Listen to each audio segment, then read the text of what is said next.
Chilling tales for dark nights.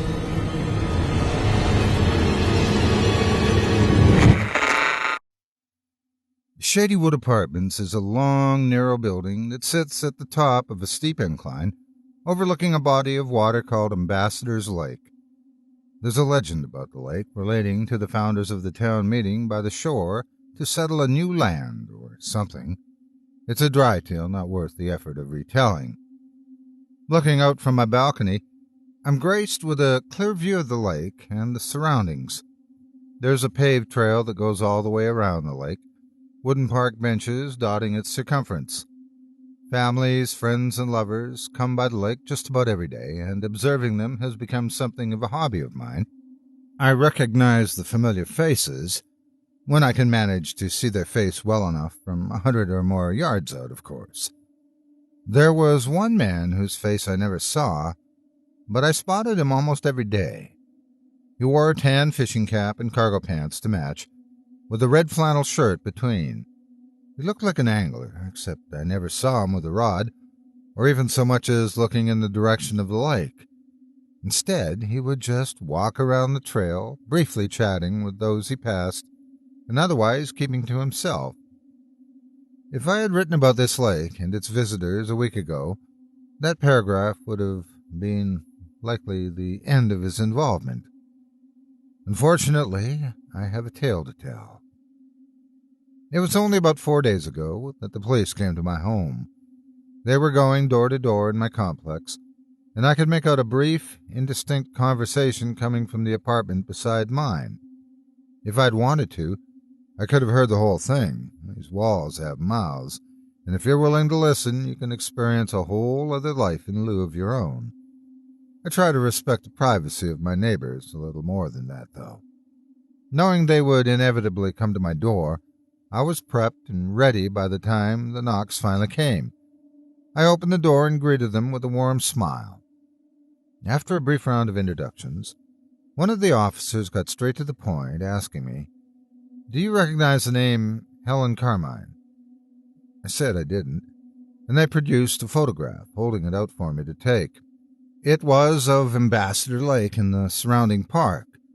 The focus of the image was a boy and a girl, each very young, standing beside one another and posing for the camera. In the background were a dozen more people engaging in standard park fare. The officer indicated a bench just above the young boy's head, quite a distance away. Two people sat on the bench, seemingly engaged in a conversation. This is the last time anyone saw her alive. Do you recognize her or the man sitting with her? Actually, I do, kind of. Not her, but the man. Unmistakably, it was the man with the flannel shirt. I explained to them what I knew, that he visited the lake often, and to meet him they'd likely just need to wait there a day or two at the most. They thanked me for my time, gave me a card to call in case I remembered anything else, and visited the next apartment. I thought about what they'd told me, tried to imagine the flannel-shirted man as anything other than a harmless old fisherman, reliving his past via proximity to water. The police officers had warned me to be wary of him, that he may be dangerous. Finding it hard to believe, I told myself over and over, it's never the ones you think it'll be. Night falls quickly around here, as dark and foreboding as the days are bright and warm. I sat at my computer, immersed in the cool glow of the monitor, when it occurred to me that the rest of my apartment was pitch black. I got up and moved across the living room, heading to the light switch by the door. But just as I was about to flip it, I heard a knock at the door to the apartment beside mine. I paused and glanced at the clock below my TV. 12:28 it read. It seemed strange to me that the police would come around at such a late hour, but perhaps they'd learned something new and significant, or perhaps the neighbor had remembered something and called for them to return. Whatever the reason, when a response didn't come after a few seconds, the footsteps began to move towards my door. I softly gripped the doorknob and leaned forward to peer through the peephole. This latter action was taken on instinct, and if I'd really thought about it, I likely wouldn't have bothered. I don't like to think about what might have happened if I hadn't looked through the peephole first. Before my door stood the man in a fishing cap, flannel shirt, and cargo shorts.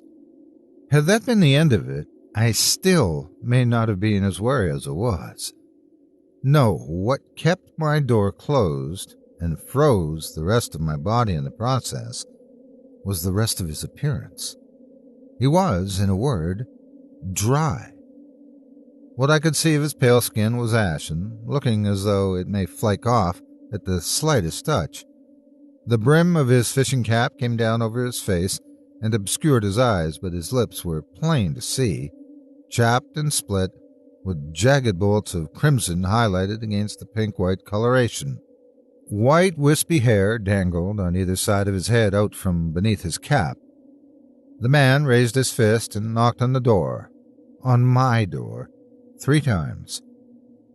I was a statue, glued to my peephole, for fear that he may notice the flicker of light through the lens changing.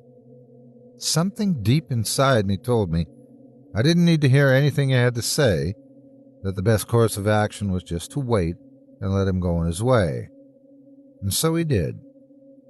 After what could have been more than a handful of seconds, the man in the flannel shirt turned and moved on, continuing down the row of apartments and stopping at the door of my neighbor on the other side. "Just a minute," came the reply from an obviously agitated woman.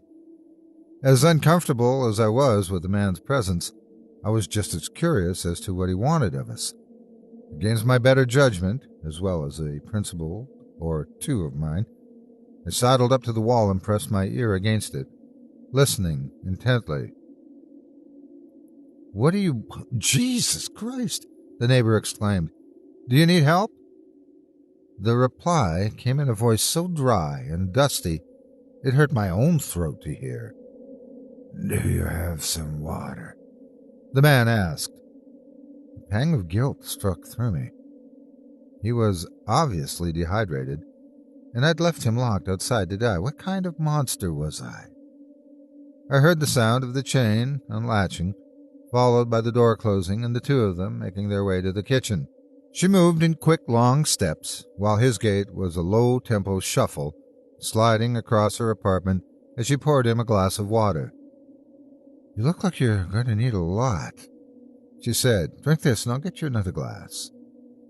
"Don't bother," came the low rasp of a response. "It won't do any good." A silence fell over the apartment. I heard about that, about how by the time you realize you're actually dying of hydration, it may be too late to do anything about it. I wasn't sure how true it was, but it seemed odd that the man had so readily accepted his fate. "That's ridiculous. Come on, drink." "Have you heard the tale of the dry man?" he asked her, another pause. "No, I haven't, but..." "The way it was told to me was this. Long ago, 100 years or more, society wasn't quite like what it is today. Less civilized, brutal." He stopped briefly, and I heard the sound of a chair being dragged across the floor. "Time was you could hang a man just because you had a grudge and more friends than he. Simpler in a way, harder in a lot more. Back then, there was a fellow by the last name of Keene. First name, well, I can't quite remember his first name. It doesn't matter much. A man lives on his actions more than his name. Keene was a drunk by nature and a loud one at that. In and out of a cell, Keene was, like it was his home away from home." The faucet from their apartment turned on again, and the sound of a glass being filled with water followed. Funny, I thought. I haven't heard him stop for a drink yet. "One day, the sheriff gets it into his head that he's going to teach Keene a lesson.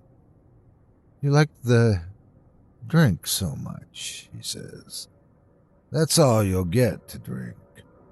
keeps Keene in a cell unlawfully, though not against the wishes of the town, and feeds him nothing but bread and beer, with some game for dinner. A strange, dry staccato issued from the apartment, and it was a few more minutes before I realized it was the man's laughter. Guess the sheriff figured he better feed Keene well, even if he doesn't treat him right. The faucet turned on again, and another glass was poured. My own mouth felt a little dry, but I chucked it up to a sympathetic reaction. Man cannot live on beer and bread alone, now, even if he was raised on the bottle. The sheriff has this big barrel of water right beside his desk that he drinks from every day, right in front of Keene. The drunk begs and pleads, says he'll never touch another drop of alcohol in his life. A lie, both of them knew. But the sheriff is stalwart, refuses to let Keene out, and just keeps drinking that water in front of him day after day. 2 weeks of this goes by, until it seems the sheriff won't ever let Keene out. So the drunk, dehydrated, dying man stops pleading. That night, when the sheriff and Keene are having their respective dinners, the sheriff helping himself to as much water as he could guzzle, Keene starts telling him what it's like. Doesn't know why, really, but something possessed him to describe the way the air burned his throat on the way out and stung coming back in. He talks about his tongue, dry as a forgotten sponge, sitting in his mouth, scraping against his cheeks and his teeth and his gums. Can't get it comfortable no matter where he puts it. Says he thought about chewing it off just to give it somewhere else to be. The faucet was running nonstop at this point, but I could still clearly hear the man's voice over the sound of the water. The sheriff, wouldn't you know it, starts drinking more water right in front of Keene. Ladle after ladle he scoops into his tin cup, then directly into his mouth, until soon the ladle isn't enough. The sheriff bends over the barrel and just starts lapping out of it like a dog, then sticks his face in and starts gulping it down, mouthful after mouthful of water. And all of this right in front of a man dying of dehydration? He laughed with that harsh, awful laugh again. Spiteful. Petty is what it was. But there he goes, sticking his head further and further into the barrel until he just stops, slumps down over the edge of the barrel, gone limp. "What the hell?" the woman said in a breathless voice, as though she was responding to something else entirely. Her voice startled me. I almost forgotten she was in the apartment. It had felt as though the man was talking directly to me. I was parched, but I stayed where I was. I didn't want to miss a word the man said. Keene gets out of the cell a little while later, when the deputy comes by and sees what's happened.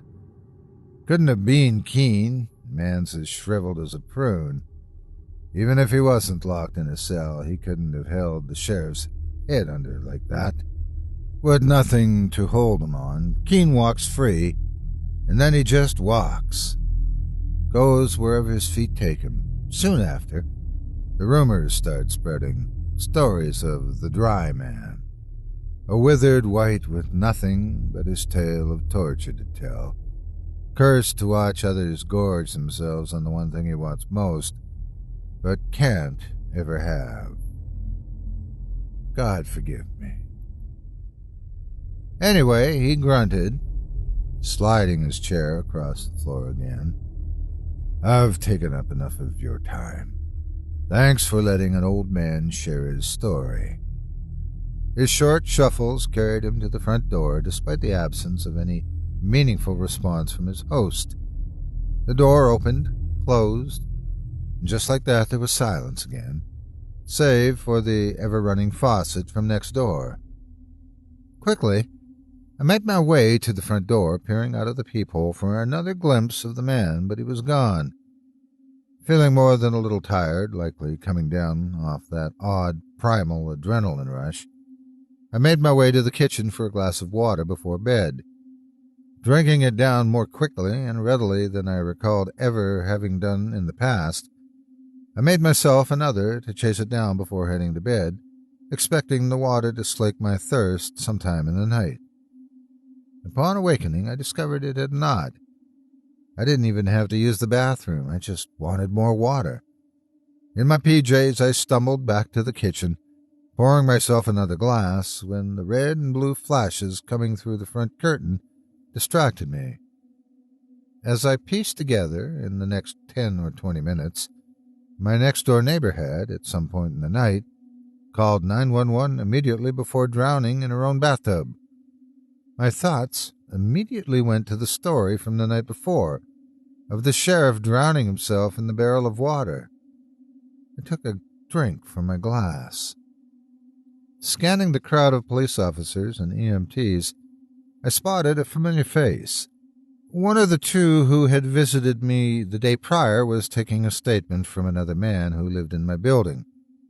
I made my way into his line of sight as unobtrusively as possible, and signaled him to speak with me when he got a chance. He nodded his understanding, and a short time later met up with me in front of my apartment.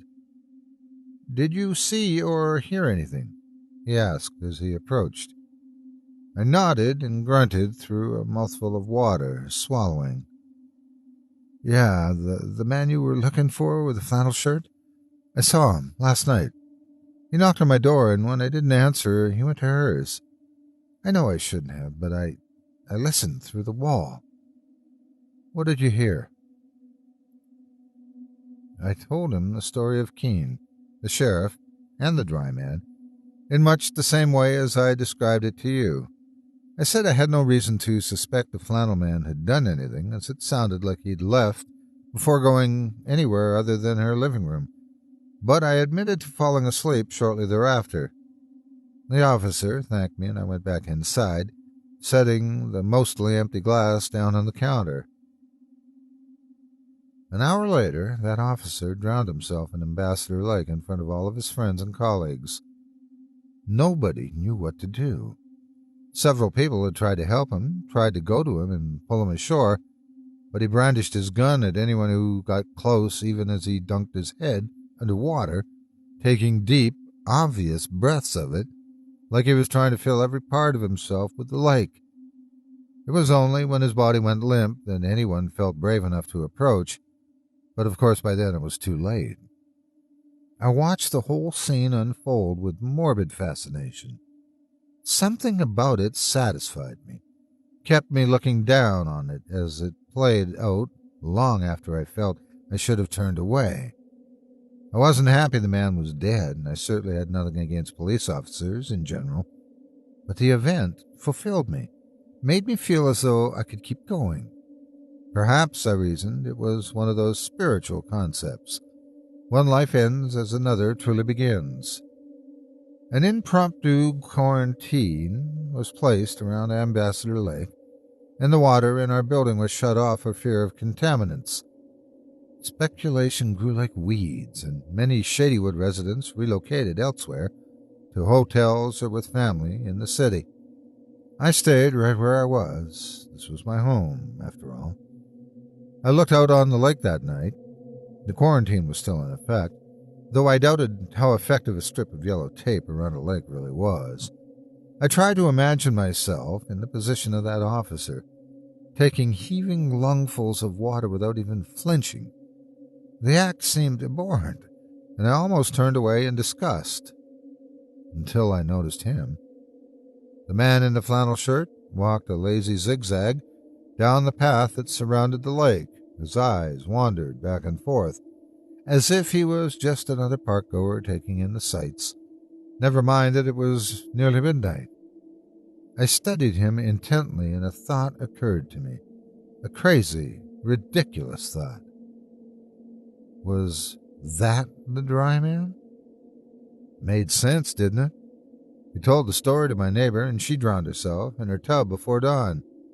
And his appearance, his dry, chapped, ashen appearance, lent more credibility to the theory than I was comfortable with.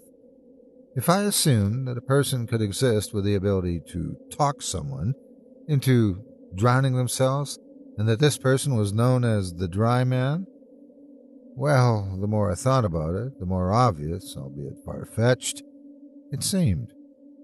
I was so lost in thought that I didn't notice for a long while that the man in the flannel shirt had stopped moving. It was only several seconds after noticing this that I made another discovery. He was staring directly back at me. Me, the occupant of the apartment he had visited the night before. The home I had led him to believe was vacant. Instantly, I fell on the floor. It was childish, yes, but I couldn't think of a quicker way to break line of sight. I sat there with my back to the wall, praying he didn't see me. There was nothing I wanted less than a conversation with that man. Too fast. That was way too fast. It was impossible that he'd run up the slope, found my door, and knocked in that brief amount of time, wasn't it? Did that mean it wasn't him? Who else would knock on my door 3 times in the middle of the night? The silhouette of a man moved in front of my curtains, backlit by the street lamps outside. He was clearly facing into the apartment, swaying gently back and forth. I held my hands over my mouth, barely even breathing through my nostrils. Every light in my small home was on. If I moved, I almost certainly gave myself away. Not that I hadn't done that already. The black shape stood there as if staring at me, and I stared right back. Neither of us moved, save for his gentle swaying, the rhythmic rocking back and forth. I focused on that, concentrated on the left and right, then left and right, side to side, like a lazy human metronome. For what felt like hours, I watched him, waiting for him to leave, or to come back to my door and knock again, or do anything other than stand and sway. I awoke in the late morning, startling to my feet, a moment after regaining my senses. The silhouette at my window was gone, and after a brief, hasty search of my apartment, I confirmed I was still alone. I went to the kitchen, grabbing a glass and holding it under the faucet before turning the knob. Right. Empty-handed, I went back to my laptop and tried my best to go about my day. I forced myself not to think about the encounter from last night or the fact that I felt as though I was living in slum conditions, with officials in various suits coming and going from apartment to apartment. They came once to my door, but after confirming my water was turned off and a brief physical inspection, they mostly left me alone. The majority of the attention was concentrated on my neighbor's home. More troublesome than commotion, however, was my thirst. When they dropped by the last time, the apartment manager had given me several bottles of confirmed clean water. Went through all 5 in 2 hours, and I still felt like I was running a marathon in a desert. My lips smacked whenever I opened them, my tongue sticking to the roof of my mouth for several seconds before I'd forcibly peel it away. It was the strangest combination of feelings. My skin registering a comfortable 72 degrees, while the inside of my mouth had me convinced I must have been licking sand. I stared out at the lake again, the wide blue lake full of water, and the heat in my mouth seemed to ratchet up, as if just looking at water was making what little must have remained in my mouth evaporate away. The quarantine was just a strip of tape. I'd watched the man drown himself. I wouldn't drown myself. I just needed a drink. Before I knew it, I was sliding down the slope behind my home. There was a set of stairs a little further than I'd gone, but it would have been a waste of time. Time I could spend getting closer to the water, getting into the water, getting the water in me.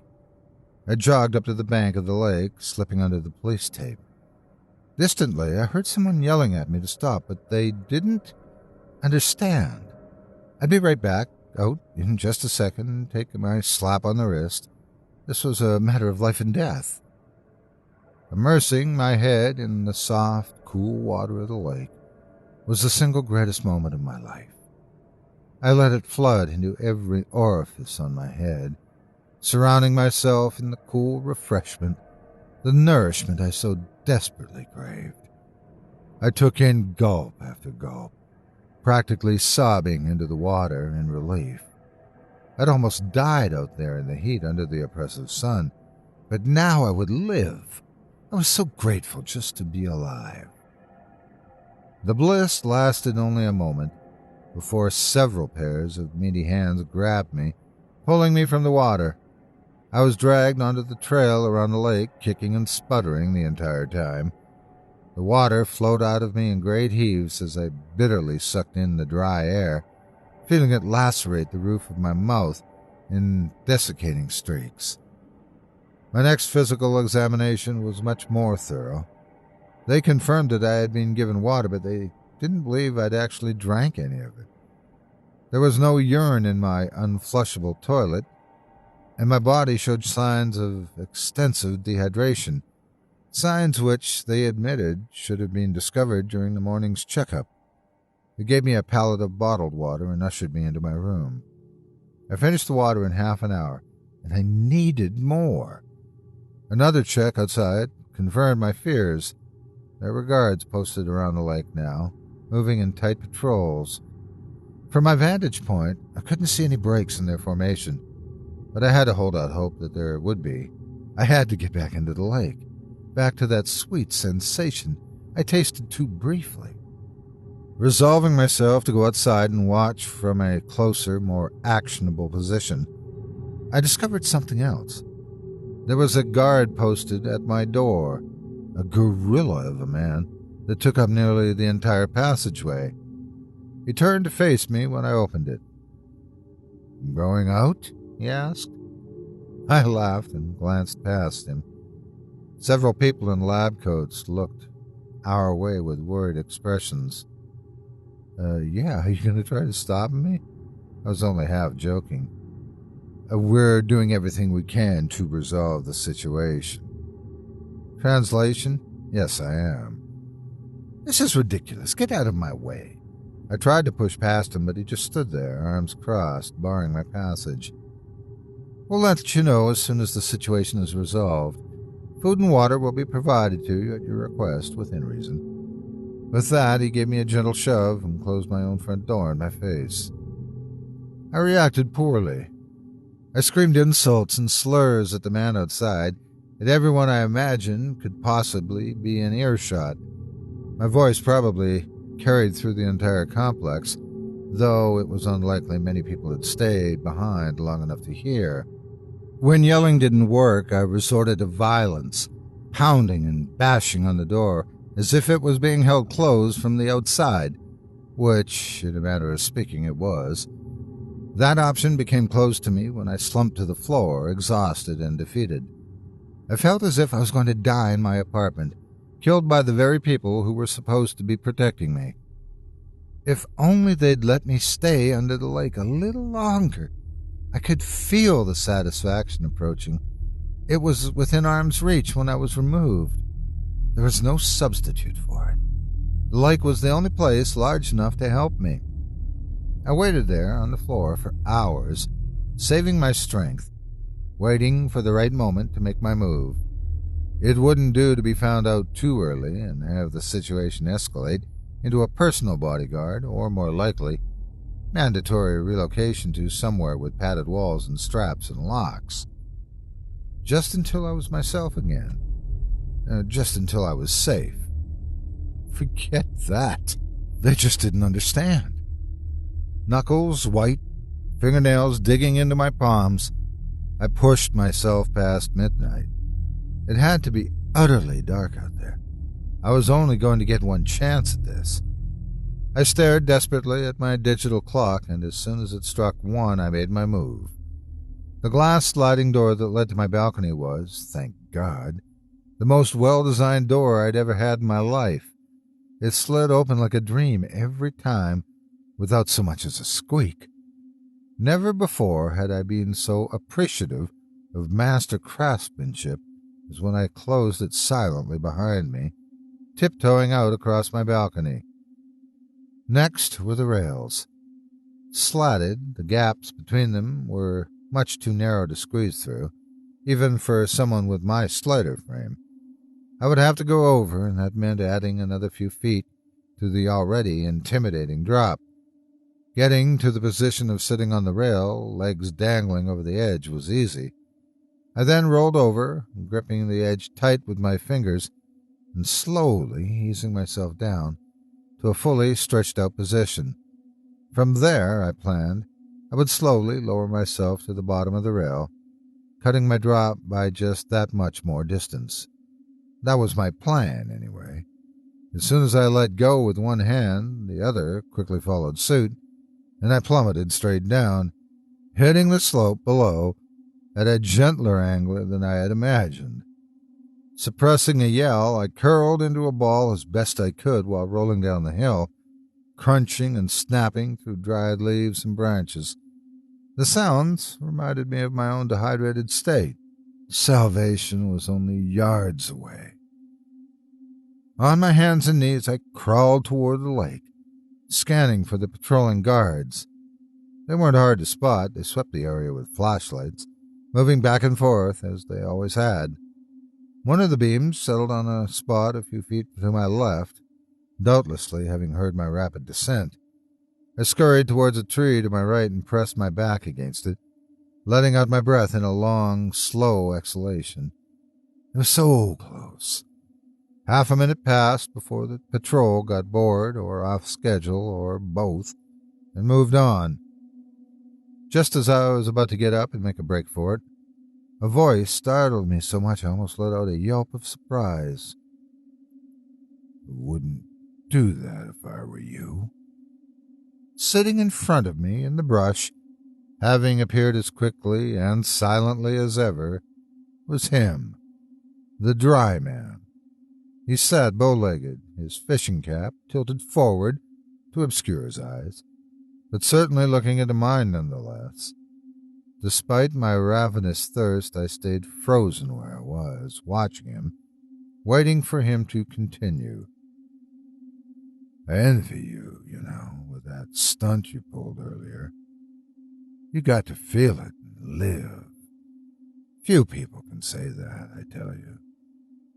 When I opened my mouth to speak, my voice came out as a rattle. You're the dry man. He chuckled that horrible laugh of his, that sound like an old man choking on a piece of dried chicken. No, he said, waving the idea away with his hand. I'm not him. I'm just one of his disciples, I suppose. And now, so are you. I frowned. What are you talking about? It felt strange to be having a conversation with a supernatural horror, but the past few days had been anything but ordinary for me. I was willing to give this a pass. You listened to my story through the walls, didn't you? I couldn't be sure until you took a dip today. They say it's the best feeling in the world. Nothing better, I agreed. I felt it too, at least a shade of it. That's when I knew you must have been eavesdropping. Must have heard it same as that other poor woman. The dry man looked almost sorrowful, his dried lips drawn into a deep frown. You knew what telling her that story would make her do. I did, he confessed. But don't talk like you're any different. Here you are, trying to run off to die. Taken aback, I shook my head. No, I'm not. I don't want to die. I just need a drink. The dry man sighed. If he was half as dehydrated as I was, and his appearance suggested he was much more so, the action must have been hell in his throat. Look, I've never done this before, so forgive me if I forget to mention something I should have, but you and I were the same now. That's impossible. I've never been tortured. Hell, I'm not a century old. I remembered the details of the story all too vividly, even days later. Another wheezing chuckle. Neither am I. I told you, I ain't the dry man. I'm just a dry man now, same as you. He held up a finger to silence me before I could interrupt. You and I play by the same rules. We can't have water anymore, not a drop, or it sends us into a frenzy. You're feeling like that now, I imagine. I was. You have some water and it only makes things worse. You gotta have more. And before you know it, you're finding a big basin and dunking your head in, holding it there until you can't hold nothing anymore. You understand me? What am I supposed to do? Spread the word. Tell the tale of the dry man, and those who hear it will feed your thirst. The water they drink nourishes you. Like I said, the stunt you pulled today set me bright as rain for a good long while. That's why I'm willing to do you this favor. I stared at him aghast. So you murder people just so you can get something to drink? That sorrowful look returned to his face, and he slowly got to his feet. Morals have to take a back seat to reality sometimes, kid, he finally said before looking out across the lake. Some days there's nothing I'd like more than to just dive right in and feel it one last time. Embrace the end of a miserable existence. I watched him look at the lake for a long, silent moment, finally breaking it with, "But you don't." But I don't. The man in the flannel shirt conceded. Neither, I'm betting, will you. He then left me alone by the water. The next morning, they found every single patrolman face down in Ambassador Lake. A mandatory evacuation was enacted on Shadywood Apartments, as well as a manhunt for a certain resident who had gone missing in the night after eluding supervision. I'm so sorry for what I've done. You know the rules now, and some of you will survive. Some of you will become me. But I don't think all of you will. Some of you won't believe, others just won't have it in them. I don't expect you to forgive me, but I hope you understand. And if you don't yet, you will soon.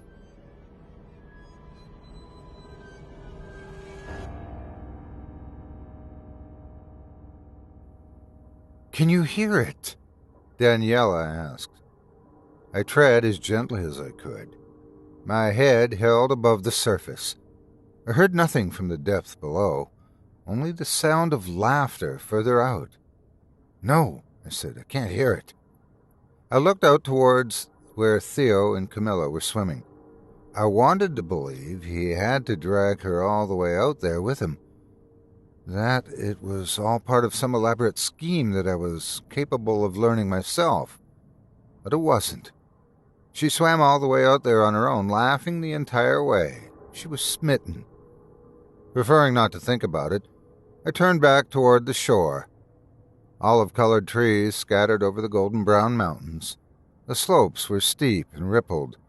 If they existed back home, people would be lining up for the gondola all winter. And there it was again. The thought had crossed my mind.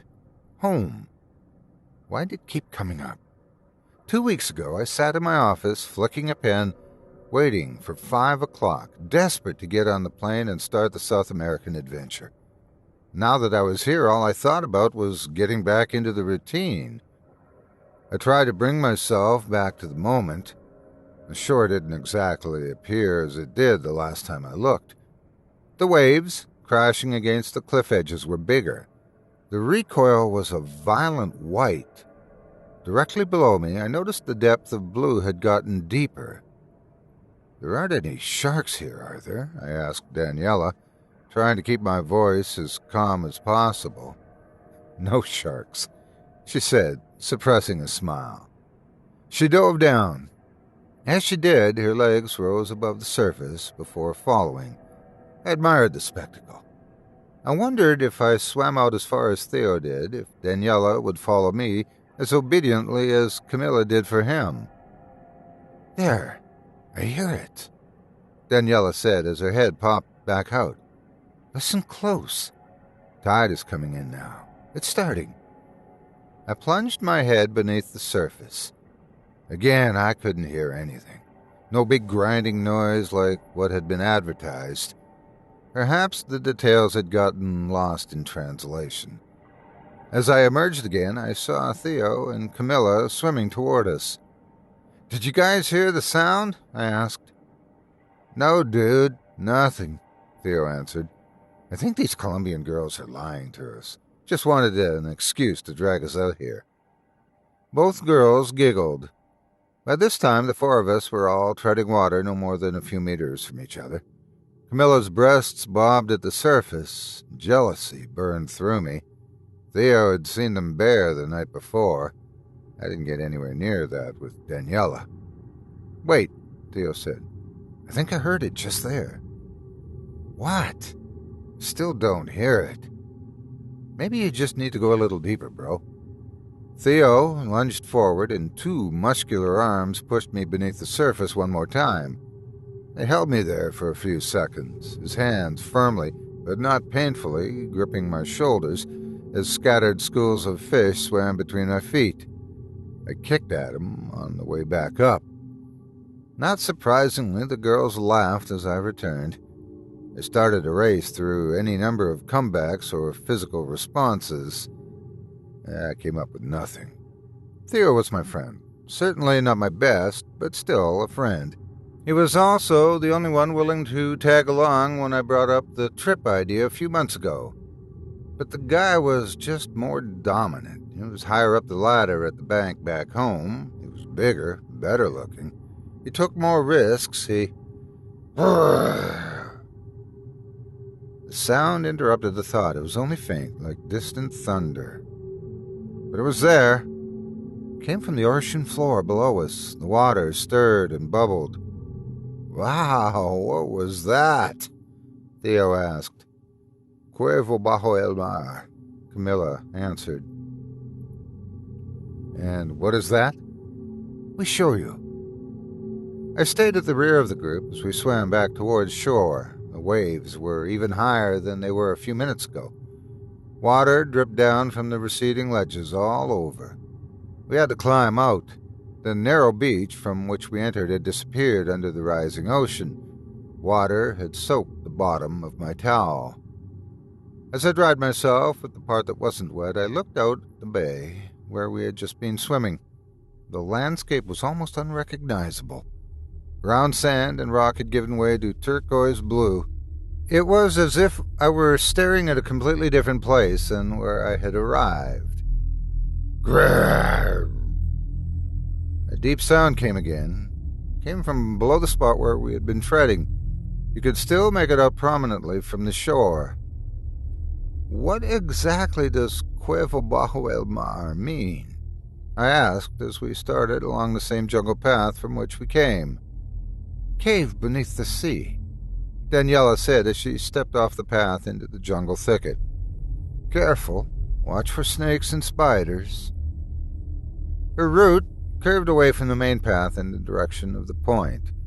The jungle was like a sauna. Minutes after leaving the cool water, Theo and I were completely drenched with sweat. Our clothes stuck to our backs like an extra layer of skin. I could hardly believe it when we got there. Just short of the tip of the point, a cave entrance opened into the ground.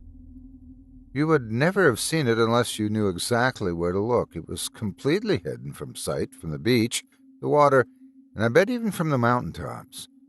But when standing in front of it, the entrance seemed like a mirage. The opening was like a miniature trap door on a bed of rock. It led straight down. At the bottom, you could see that cave continued downwards toward the sea.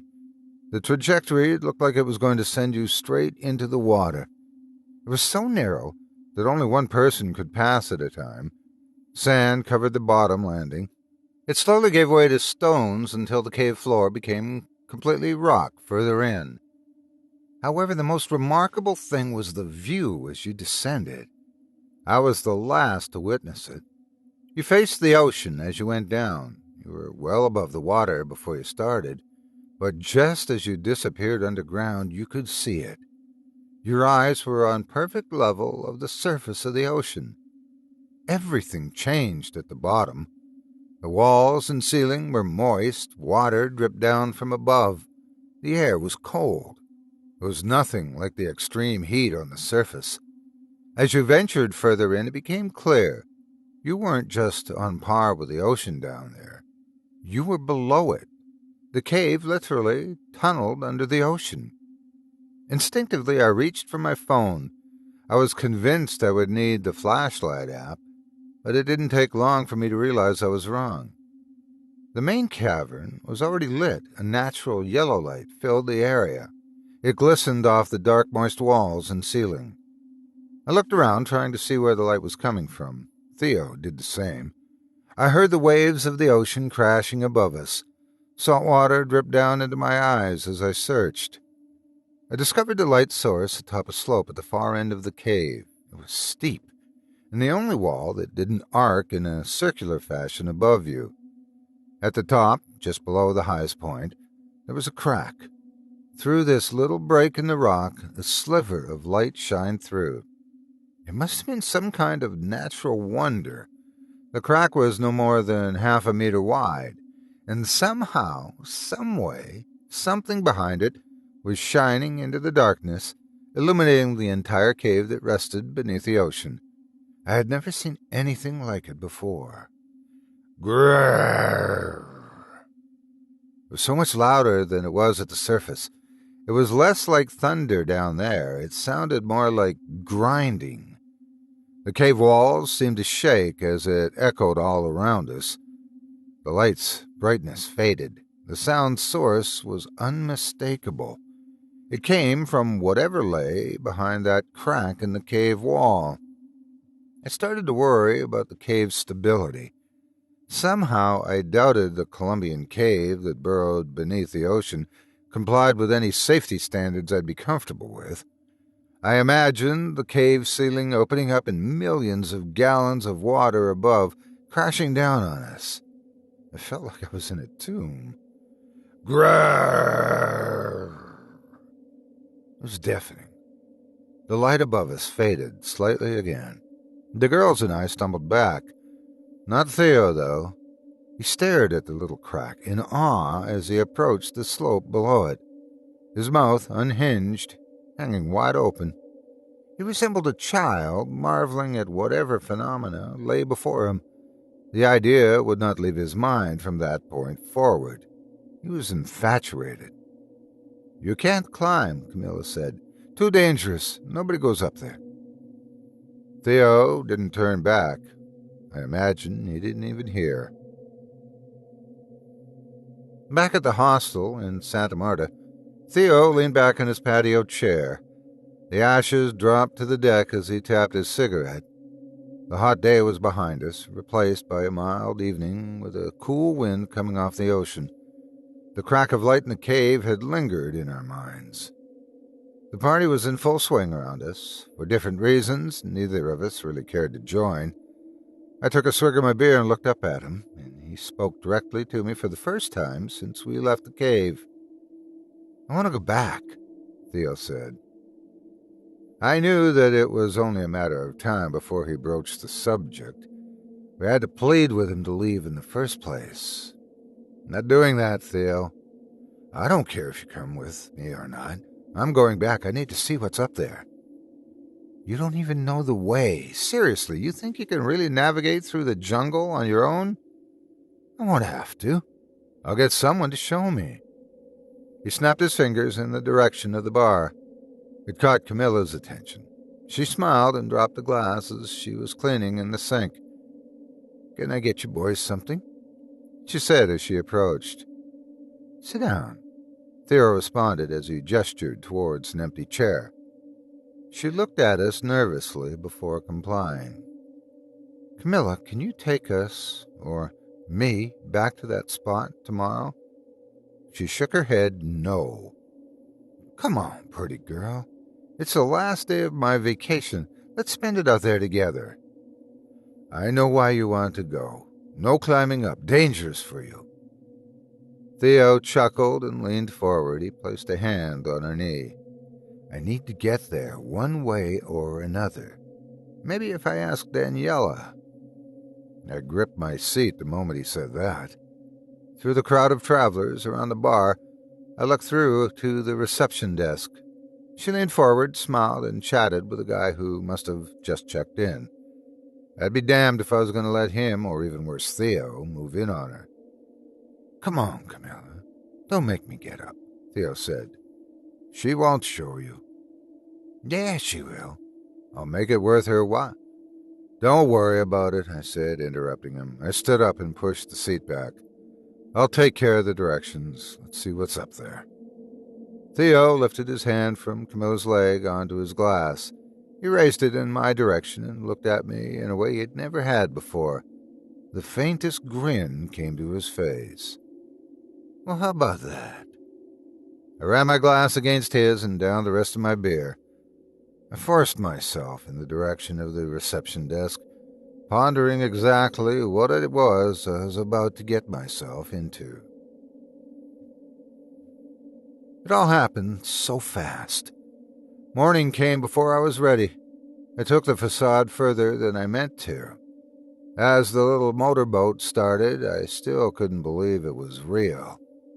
I'd scribbled the directions Daniela had given me on a little paper map. She was resistant to give them up.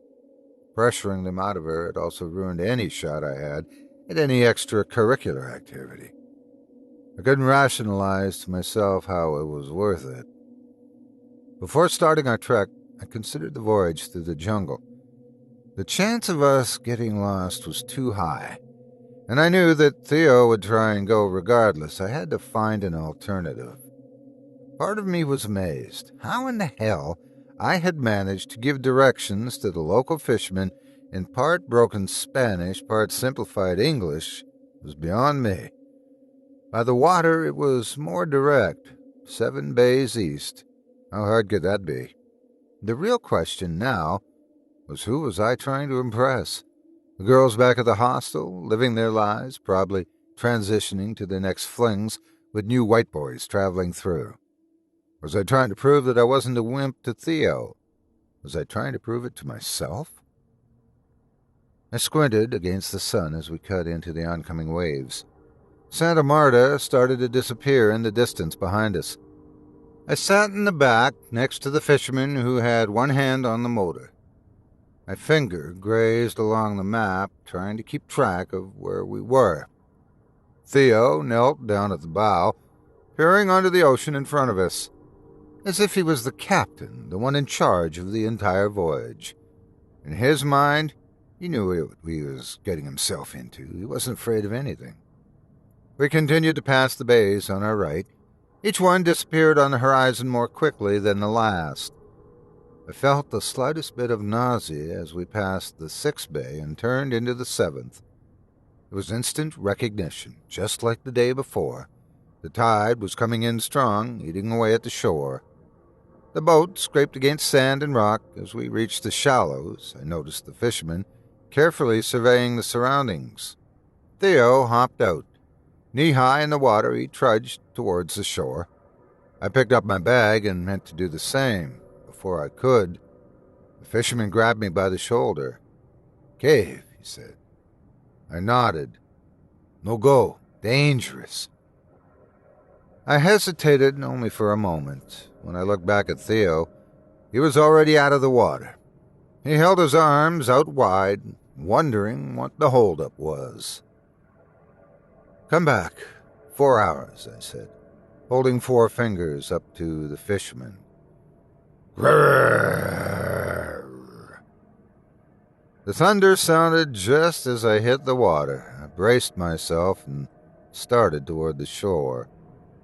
The way to the cave was easy enough to find. The bushes and shrubs had been trampled on the way the day before we left, enough of a trail, anyway, for us to follow. I felt like a sweating puppet the entire way there. Like it wasn't me, but Theo who had control over where I was going. The cave opening stared back at us. It was inviting, if for nothing else than for the cool air that I knew was down there. Aside from that, I resented it in every way. "Did you dream about it?" Theo asked as he took his first steps down. "The light? It's all I could see last night." He disappeared into the darkness and below the ocean. For a few moments I stood at ground level alone. I had already come so far. I couldn't see the use in turning back then. Grrr! The grinding felt like a twisted welcome call. I began my descent. Just like the day before, the catacomb was fully lit. Light beamed through the crack, making the cavern beneath depths completely visible. It looked just like the day before, perhaps a little dimmer. What in the hell was up there? Theo already stood at the base of the slope. He looked up at that little crack of light. His hands shook with excitement at his sides. "You're actually going to do it, aren't you?" I said as I stopped next to him. Theo nodded in acknowledgement. He reached for the ledge just above his head. His hand slipped on the dripping rock. He tried again and got his grip, and hoisted himself up. "Please don't," I pleaded as his feet planted just above me. "Don't do it, Theo. It's just not worth it." Grrr! As always, it grounded louder than before. Theo turned away from the diminishing light briefly. "Coming?" "No." Promptly, I jogged back toward the cave entrance. I hoped so much that he would follow. Whether it be out of sympathy, confusion, or pity, I didn't care. But he didn't. When I turned around, he was already a third of the way up the slope. Like a four-legged spider, he climbed with surprising ease and finesse. He was undeterred by the dripping water and the growing space between him and the cave floor. Grrr! The cave walls shook again. More seawater dripped down. The yellow light that acted as a barrier to whatever the sound came from dimmed. The whole place was just different. It was then that I felt the change as well. The envy toward the better man now on the final stretch of his climb lessened. In its place came a deep, burning desire. I longed to prove myself to myself. Not out of social obligation to be a bigger man, but a genuine ambition to discover on my own exactly what the hell was up there. There would be no excuses this time, no jumping through mental hurdles to convince myself that it wasn't my fault nor a big deal. I marched back toward the base of the slope. I looked up at the yellow, shining light and saw it anew. No longer was it something to be feared or avoided. Now it was only a warm invitation. I thought I understood exactly what it was Theo had been seeing all along.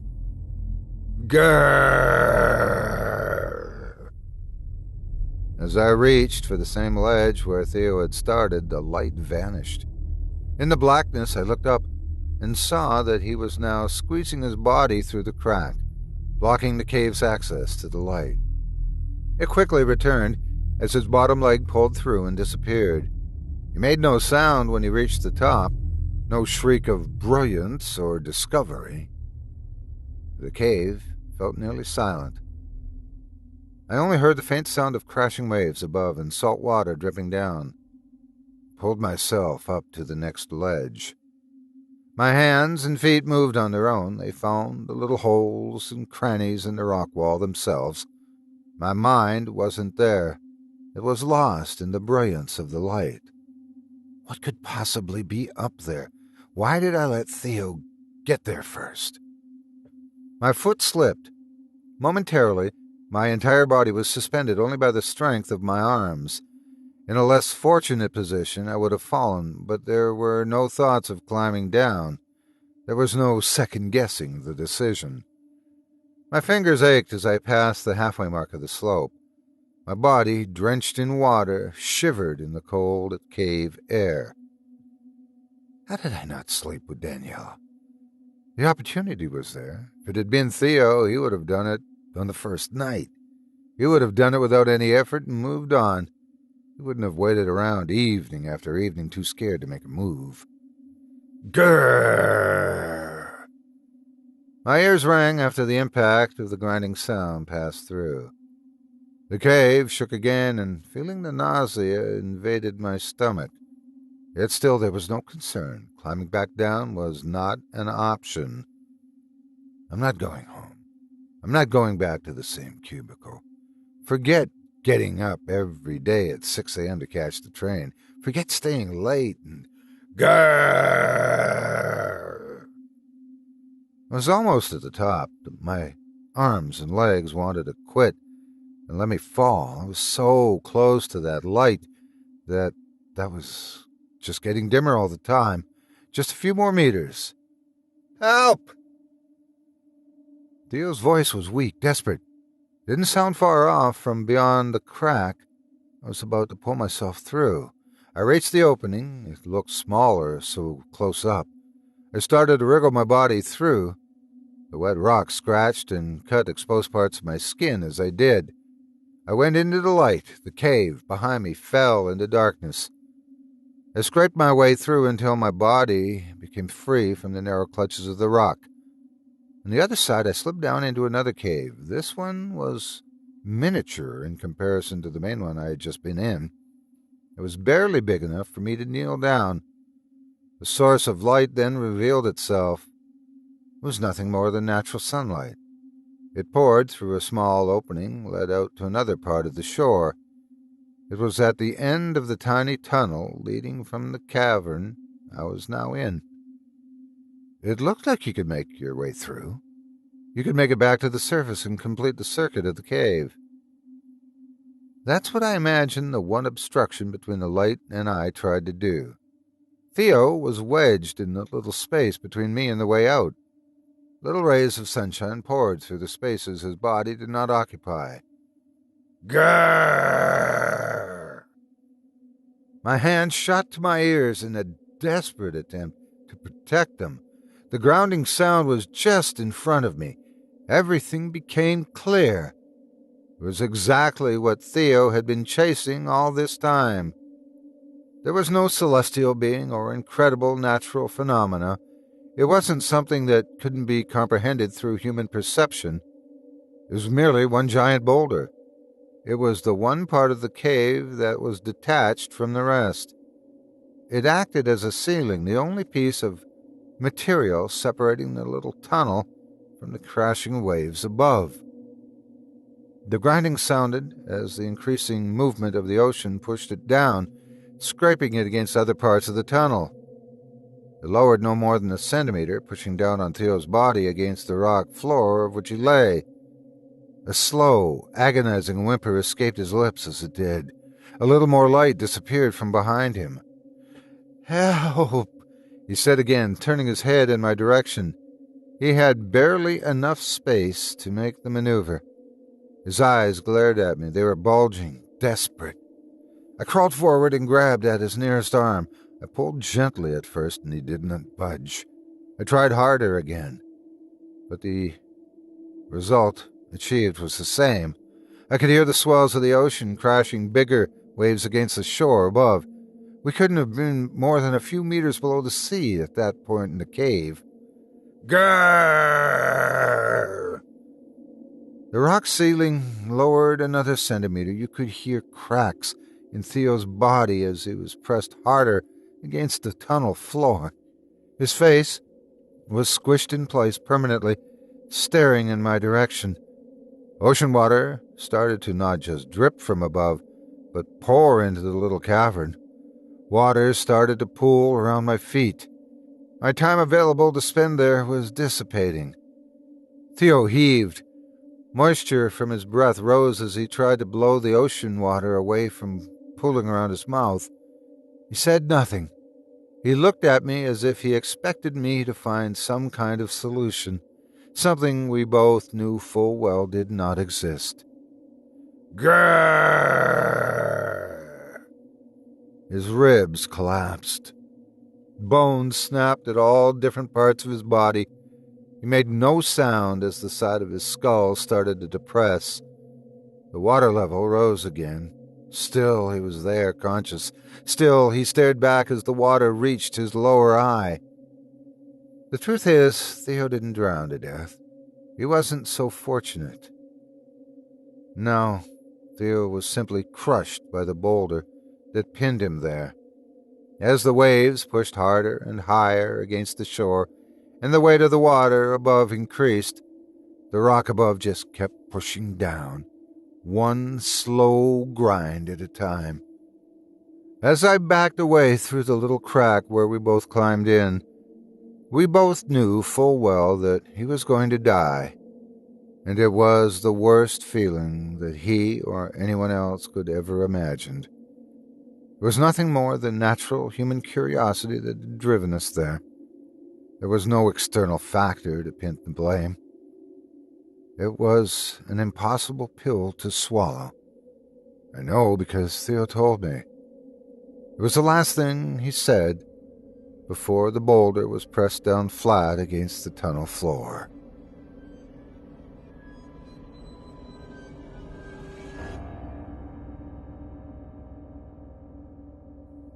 This is a warning. My best friend tried to warn me, and I didn't listen.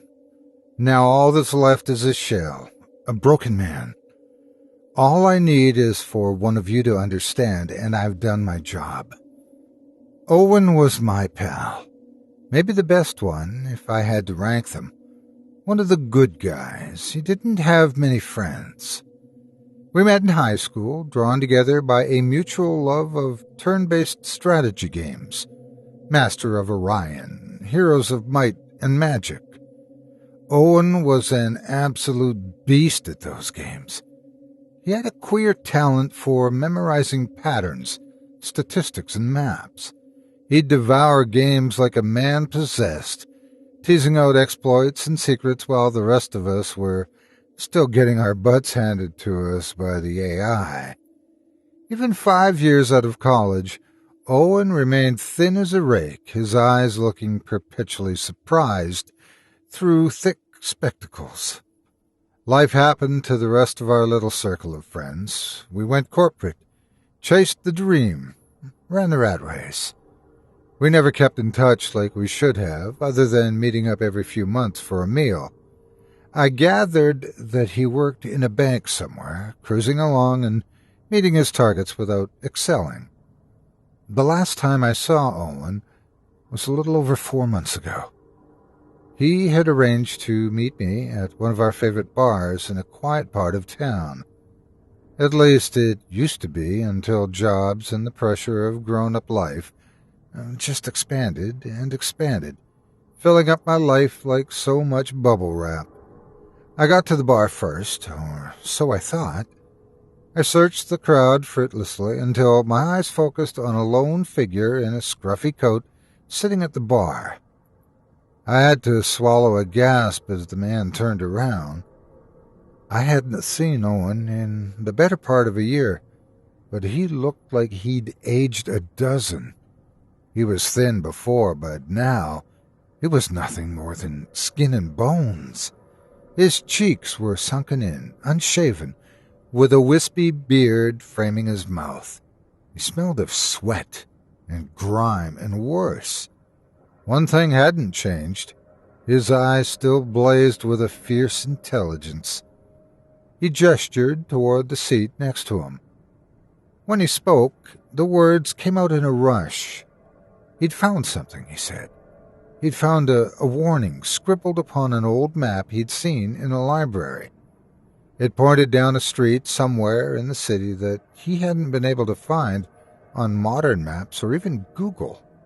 Still, he hunted it down and found a back alley, a nameless lane between two buildings that shouldn't have been there. Intrigued, he'd gone back to the library and found another 2 maps with warnings in handwriting distinct from the first. They were published years apart, yet seemed to be warning readers away from similar nameless streets. Owen grew more animated as he spoke, gesturing wildly, a small crust of white spittle forming at the corner of his mouth.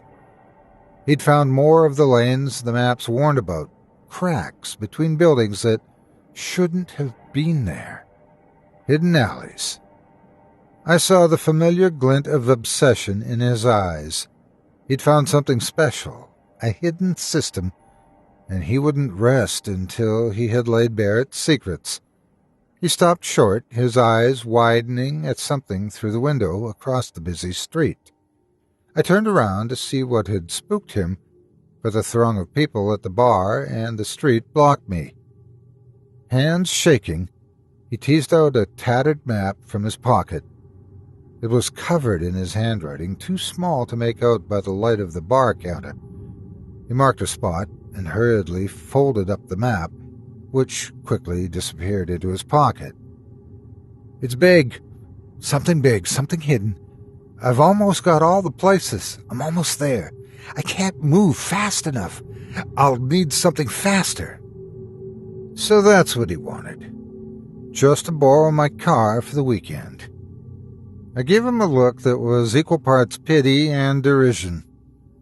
Pity for the friend I knew, and derision for the madman twitching before me. It wasn't the first time I'd let him drive my car, but I had no idea what had gotten into Owen, and I wasn't even sure that I'd get my vehicle back in one piece. In the end, his plaintive wheedling got the better of me, and I agreed to let him have my car for the weekend. I wish to God I hadn't. I didn't hear anything from Owen that Saturday, or the day after. He didn't pick up his mobile the entire night. I had to get a cab on Monday morning and planned to take my mounting frustration out on Owen after work. Friendship be damned. His antics seemed more like college hijinks than something an adult should be playing at. I checked my phone as I left my apartment. A text from Owen. "Car at my place. I was wrong. Burn map. Leave nothing behind. Don't come after me." I was sufficiently unnerved by the message to leave work early. I hadn't been to Owen's apartment in years, but I still remembered the way. I saw my car parked out front, a cup of coffee in the cup holder, and a huge map of the city, densely annotated, unfolded on the passenger seat. I made my way up the stairs. The door to the apartment was open. Owen wasn't inside. His mother was. Her face crumpled with a grief that no parent should know. Owen's home was a wreck, his mental decline clearly reflected in his apartment. Maps, photographs, and sheets of paper, covered in his handwriting, blanketed every possible surface. Between gulping sobs, she explained how she'd just come back from the morgue to identify his body. He'd been in a pretty nasty hit-and-run accident the morning before. The cop said he must have been dragged for quite a distance. Facial identification was impossible. She only managed to identify him through his personal effects and a tattoo on his upper arm. Or at least a tattoo that used to be on his upper arm. The accident had sheared a chunk of flesh right off of him, and she had to identify pieces of her son's body laid out on the cold metal of a gurney. Owen's father and brother came by with the funeral director then. I excused myself, leaving the family to their grief. As his friend, I should have offered my help, but I needed to leave the house. Owen had been found on Sunday morning. I whipped out my phone to verify what I already knew. He texted me at 3 a.m. on Monday morning. My head was still spinning when I got into my car. The shock of Owen's sudden passing, and the chill left by the text message this morning danced nauseatingly in my head. Was the conversation in the bar all I had to remember him by? I unfolded the map. Owen's spidery writing covered almost every available space. He'd been writing with an energy and speed which turned his usually neat script into an illegible scrawl, so forceful in places that the cheap ballpoint pen had punched through the paper. He'd marked out dozens of locations on the map with crude stars, each accompanied by annotated times and dates. The rest of the text made no sense. There were scribbled symbols that didn't match any language that I knew of. The snatches of English that I could decipher made no more sense than the symbols, products of Owen's obviously addled mind. They watch from the cracks, nameless streets, secret kings and queens of the city. They sing to the dead. They eat their lost. The meaningless text still sent a chill down my spine. The depths of my friend's madness shocked me. I couldn't fathom why he would ask me to destroy the map. Lost in my troubled thoughts, I started my car. A polite chime snapped me from my reverie. It came from a shiny black slab on my dashboard. A GPS unit. Not mine. Owen's. A strange thing for him to own, since he didn't have a car to start with. I looked at the tiny LCD screen. I was at a location that Owen had marked out. His home? No, it was slightly off, across the street. It looked to be in the middle of a building, a shop maybe. The streets were empty of both pedestrians and cars, but something felt out of place. No, the street wasn't totally empty. There was a small lane, practically just a crack between two buildings, right next to my car. A waifish teenage girl was standing there, dressed in tatty jeans and a plain, threadbare t-shirt, far too thin for the icy winter weather. No shoes, either. She wore a look of intense focus on her face, her dark, piercing eyes staring upwards towards Owen's apartment. Her face was perfectly formed, pale, but covered in streaks of dirt, her blonde hair matted into crude deadlocks. She seemed perfectly at ease in the cold, as though she could feel my eyes on her. Her head snapped downwards, and she affixed me with her mesmerizing gaze. I felt transfixed like a butterfly pinned to a corkboard. Her bright pink tongue snaked out from between her dirty lips, and the pointy tip ran across her lips in anticipation. I looked back at the GPS unit. There shouldn't have been an alley where she was standing. It should have been a continuous block of buildings. When I looked up, she was gone again. Unnerved by the nameless lane and the vanishing girl, I drove off a little faster than I should have. I must have driven at least 5 blocks when I heard the little chime from my dashboard again. Another star in the map. Same as before. A lane existed where there shouldn't have been a break in between the buildings. I nearly slammed on the brakes in shock when I saw the girl again. There was no way she could have made the distance between my last stop and this one on foot. I racked my brain for a logical explanation as the car cruised by. A sister? Or did she have a car on a parallel street? I found her giving me that same intense look, a familiar, hungry look. It had to be the same girl. She craned her neck to follow my car as I drove by, like a snake staring down a mouse. I watched her shrinking into the rearview mirrors for as long as I could. Then I floored the accelerator, trying to get as far from her as possible. Rubber squealed on the black asphalt. I put about 7 blocks between us when the polite chime from my dashboard sounded again. Adrenaline pumped through my system. My gaze swept across the empty streets. There she was again. It had to be the same girl. She caught my gaze with her own piercing look and smiled at me. No, it wasn't a smile. She pulled her lips up and back and bared her straight white teeth. but there was neither humor nor warmth in the expression.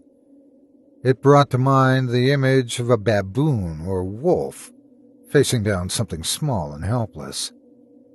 She abruptly turned and scuttled down the almost hidden alley. I stopped the car. Owen had found something. I hadn't done right by him in the last few days, so I owed him at least enough to learn how he died. I rounded the corner mere seconds after the girl. The alley was empty.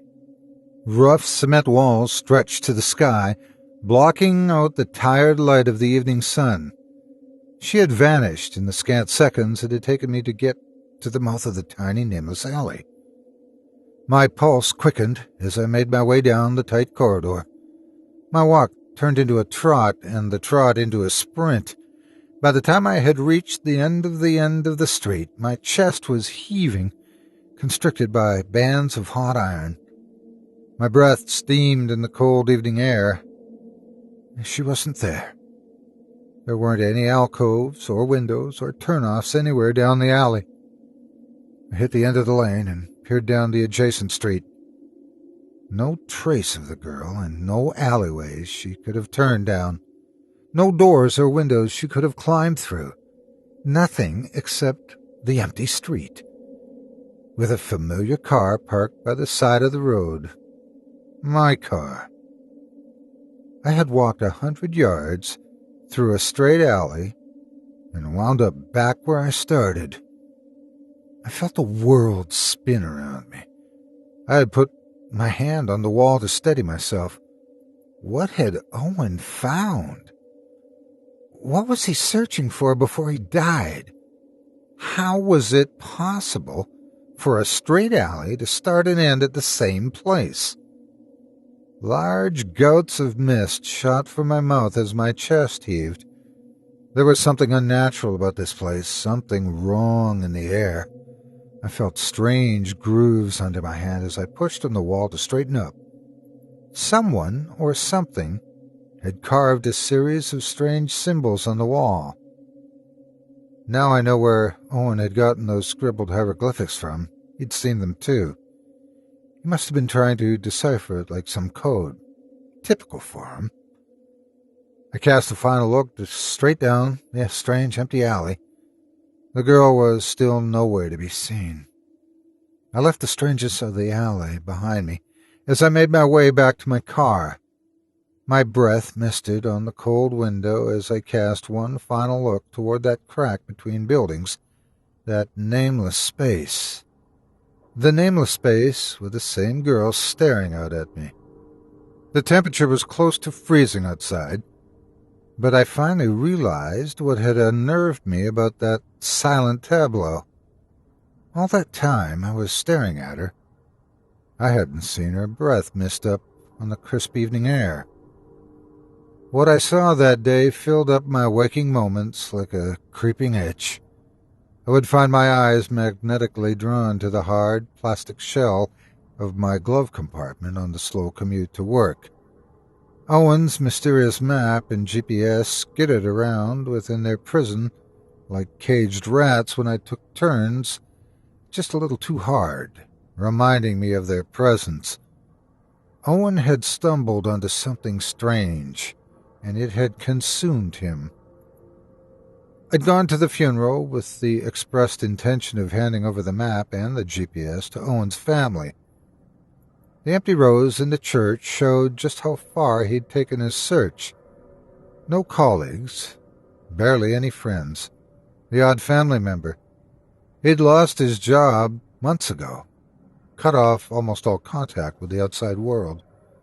Owen's mother had aged a decade since I last saw her. The raw shock of her son's death replaced with a bone-deep sorrow, painfully obvious in the crinkles in the corners of her eyes, her sunken cheeks and her haunted, leaking eyes. I'd whispered my commiseration, saying how sorry I was, as the truth of the map and Owen's last warning poised at the back of my throat, like a wave of bile. I choked the secrets back where they sat in my gut, swollen and sour. I had to find out more. I spent hours trying to decipher Owen's writing, looking for a pattern in the crazed scribblings. I lacked his skill with codes and systems. There was no pattern I could discern from the constellation of marked locations. No hidden message leapt out from his ravings. There was only one other thing to try. The day was cold, I remember, even for midwinter. Not a skin cold, but one that could cut through your clothes, seeped in with every breath into your lungs. A deep bone cold. I returned to the first 3 alleys where I'd seen the girl. I found nothing. They were totally empty, in stark contrast to the busy streets just a few yards away. It was getting dark by the time I got to the 4th point marked on the map. The crowd on the sidewalk had thinned out as the chill got deeper. Owen's handwriting was impossible to read in the weakening light. I rounded the corner and I saw another person. He could have been a brother or a twin to the girl I'd seen before. Same blonde hair, a simple fitted t-shirt, jeans, barefoot on the biting cold concrete. He gave me a sardonic stare. He looked to be gnawing at something, a chicken wing or something similar, with great gusto.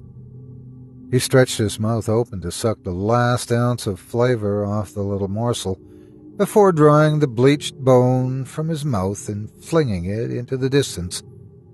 He grimaced as though he'd bitten into something sour. His eyes still locked with mine, he opened his mouth and rooted around with a questing finger. Finding what he'd been looking for, he hooked a huge, grayish chunk out of his mouth and delicately set it on the floor.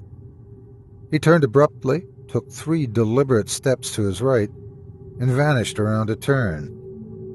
I rushed forward to see what he had laid on the ground. I wish I hadn't. It was a ring, class of '06, still slick with saliva on the outside, but sticky red with blood and shreds of tissue on the inside. I instinctively clutched at the identical ring I wore on my index finger. The boy hadn't been chewing on a chicken wing. He'd been chewing on Owen's finger.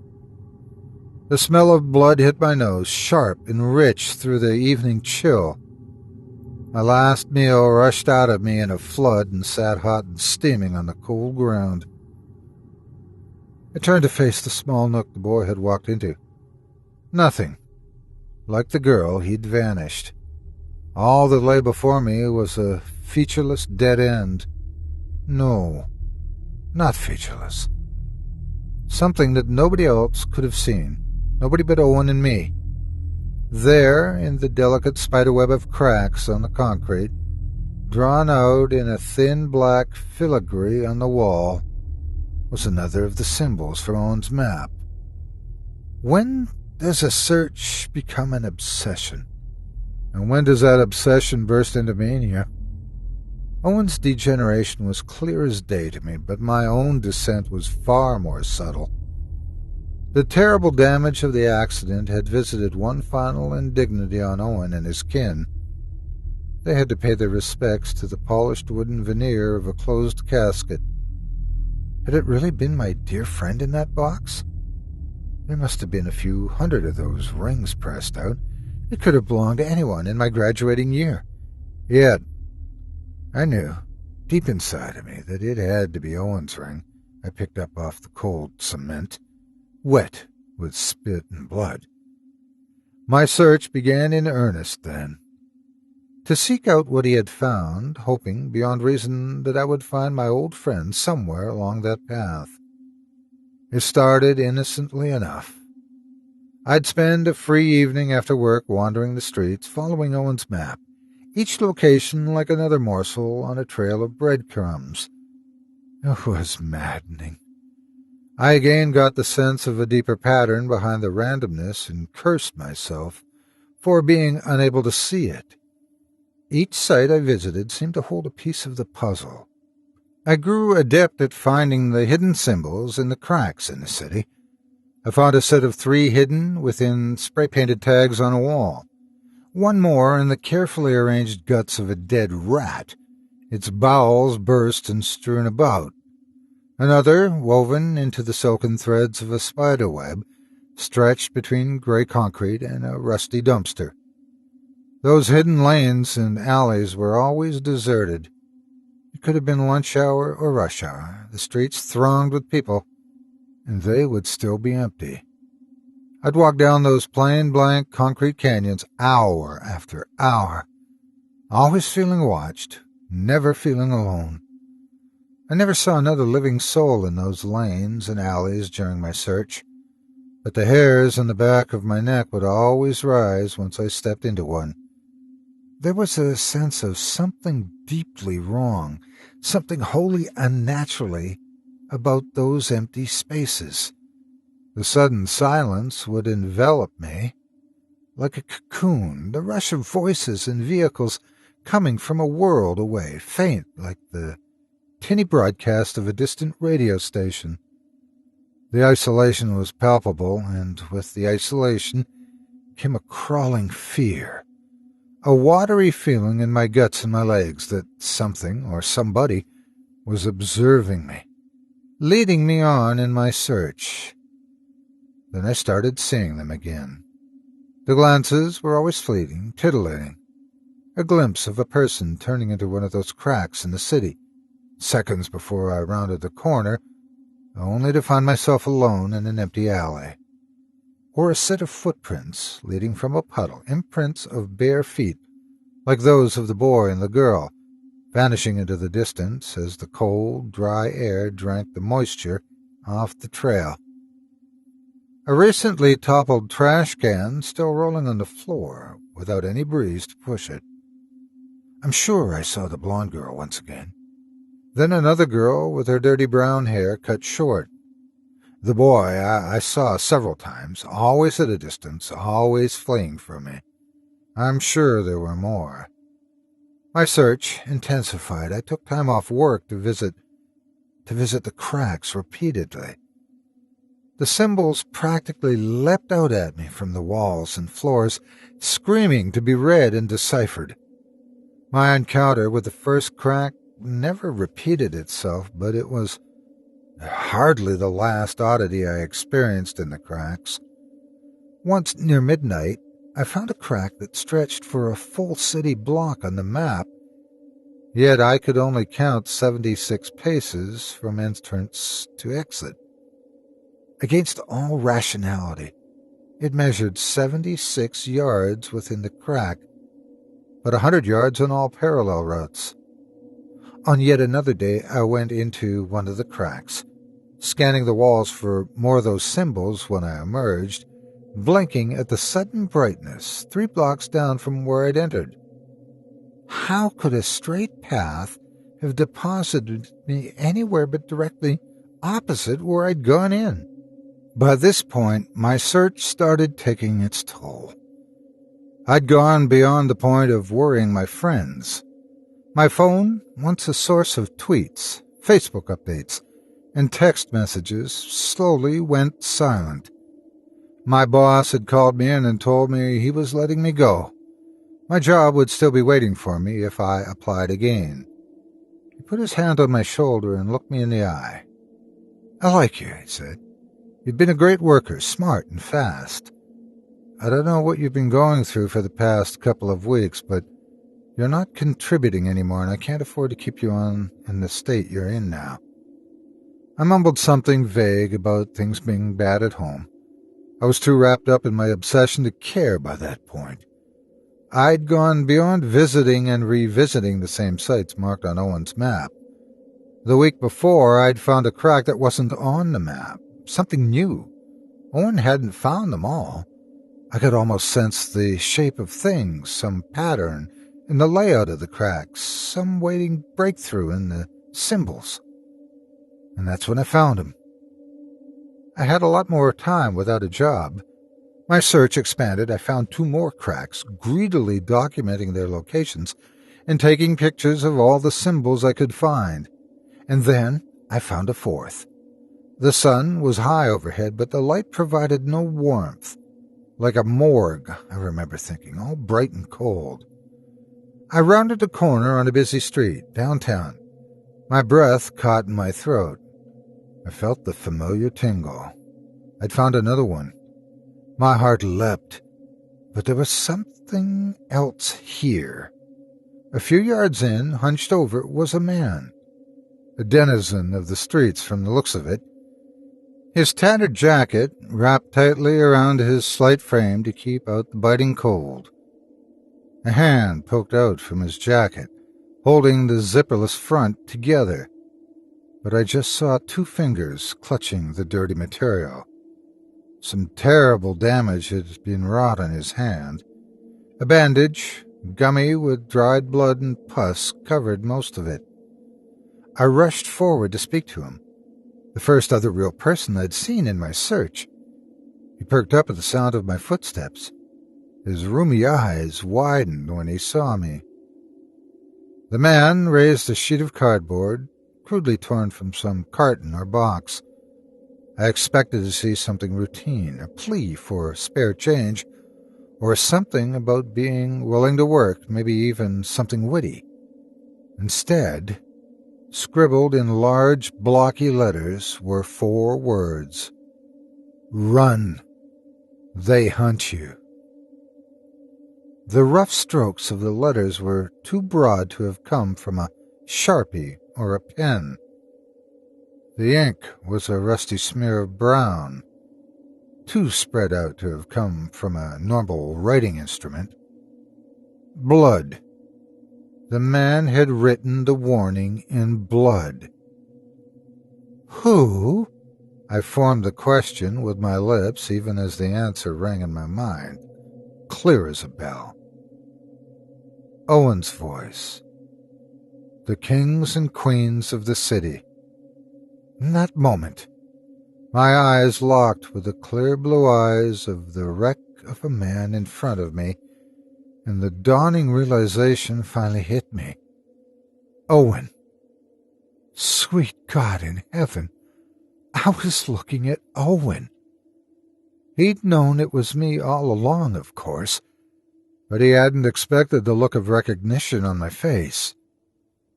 He'd opened his mouth and moaned, a wordless sound of pure anguish.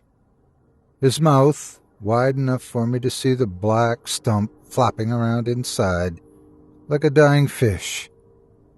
The shock of recognition was too much for me.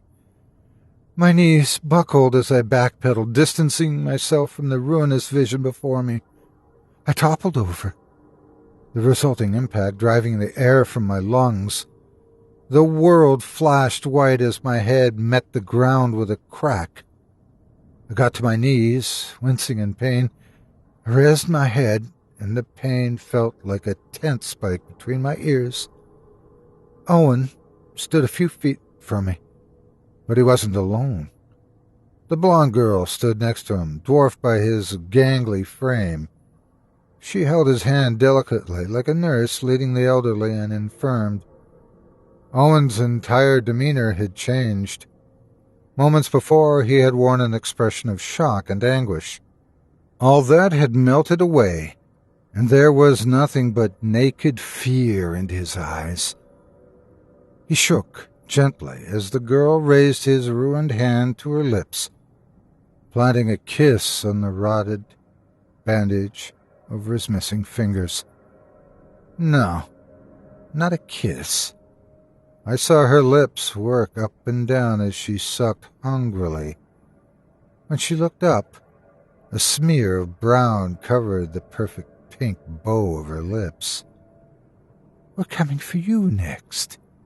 There is so very little of this one left, and there are so many of us. Her voice was clear and sharp, with just a trace of girlishness. She reached up and stroked Owen's cheek softly, smiling at me. Owen shuddered. The crotch of his jeans darkened as he lost control of his bladder. I tried to get to my feet, but the pain was blinding as the rush of blood to my head whited out my vision again. I blinked furiously, trying to clear my sight. When the world swam back into focus, both Owen and the girl were gone. I rushed forward to the spot where I'd seen him last. Nothing lingered but the faint smell of urine and fear. Like the first time I stepped into one of the cracks, a long, straight concrete canyon stretched out before me. No traces of Owen or the girl. Then the screaming started.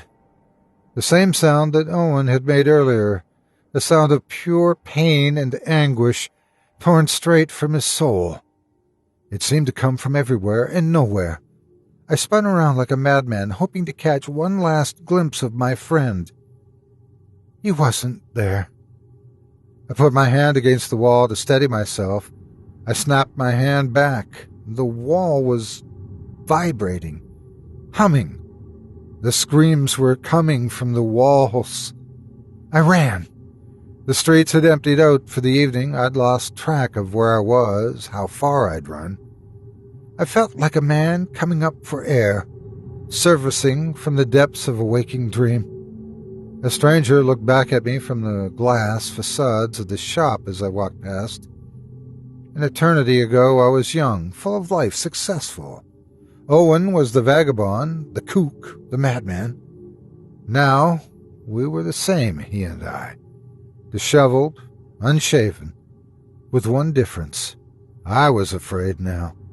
Afraid of what I'd become, of how far I'd fallen. Afraid of what I'd been chasing, not knowing that I was being hunted with a greater hunger than I was capable of imagining. I swallowed a scream of my own as I saw a pale face watching me in the reflection. I peeked over my shoulder. A young man stared out at me from the alley. One of them. The alley was dark. The scant street lighting made it seem like he was floating in a shadow. He beamed widely at me, his teeth white and perfect. Then he stepped backwards, and the darkness swallowed him. My pace quickened. Another alley, another crack. Two of them this time, staring out from across the street, their eyes bright with mirth and longing. Is that what Owen saw that night in the bar? Was he being hunted too? I broke into a slow jog and then into a flat-out sprint as the fear took root and grew. Owen was dead now, I was sure of it. I had squandered his first warning, and I feared that his second had come too late. I had to get home, destroy the maps like Owen said, stay away from the cracks, maybe leave town. There is nothing left here for me anyway. Only one thing remains to be done.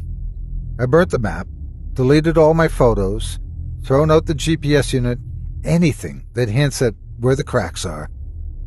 All I need to do now is leave my story, my warning, and hope that no one else follows me or sees what I've seen. My work is complete. There are cracks in our cities, and dark things dwell within. They lie hidden like spiders, lurking within the web-like fissures, lying in wait for the unwitting, the unprepared, and the lost. And they are hungry.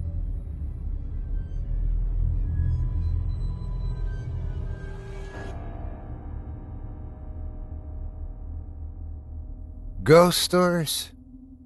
No, we don't have anything like that around here. We do have the story of Jacob, but that's about as close as you'll get. You really want to know? Well, I'm not supposed to tell you, but all right. Just no interrupting. I don't have the patience for it. How to describe Jacob Emory? Well, I guess you could say he was the kind of guy who was easy not to notice. But that's not to say he was a bad kid in any sense. Many people in this town considered him the most reliable person in the area when it came to helping out with odd jobs. But he never really excelled at anything. He was the living embodiment of the expression, Jack of all trades, ace of none. This was largely due to his Lack of ambition. He dabbled in damn near everything this town could offer him. Automobiles, radio operations, store management, what have you. But he never stuck with anything. His friends and co-workers went after him about it a number of times, but everybody got the same unsatisfying response. It just wasn't enough. Needless to say, any friends he kept were either very patient or avoided the topic altogether. Perhaps it was inevitable, then, that Jacob would leave to go abroad. I don't remember where it went, but I think Gertrude down the street knew before she passed on. You'll have to ask someone else if you ever get curious. In any case, no one even tried to stop him. Everybody thought that a little travel would stamp the restlessness out of him, or else feed it until it was no longer an issue. Hell, we even gave him a sending-off party, which I thought was pretty nice of everybody. Anyway, he was gone for 6, maybe 7 years. I can't remember. You'll have to check with someone else about that, too. He came back eventually, and when he did, he had clearly changed. He was amiable, energetic, all smiles all the time, and we all quickly learned why. He showed us a souvenir he had brought back, a solid black stick, the length of a pencil, but the texture of chalk. We all wondered why on earth such a simple thing would cause such a spring in his step, until he gave a demonstration. He took a piece of paper, and with his stick— God, there's got to be a better word for it. With his stick, he drew a crude circle. It dropped like the stone it resembled, and rested on the border of the paper. It didn't leave the paper, but it acted out on it, sort of like an image from an old movie projector on a screen. Son, I know how crazy that sounds, and if you feel like playing skeptic, you can leave an old man to his delusions, but I know what I saw, even if everybody's been hushing it up, and that stone he drew dropped. Jake even passed around the paper, and as it was being passed, the stone rolled around as the paper tilted. None of us had any words for it. Hell, what was there to say? What we were seeing was beyond words. He continued drawing demonstration after demonstration for us, stick figures in various pageants and plays, doing everything from fighting each other to making perfect human pyramids, and we all agreed that it was incredible.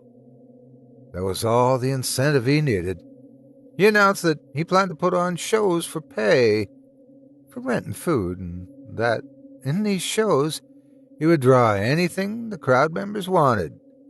That we talked about at length, and he eventually convinced us that it would be safe, his drawings ethical, the practice lucrative and unique, and that the attention would not extend beyond the town's borders.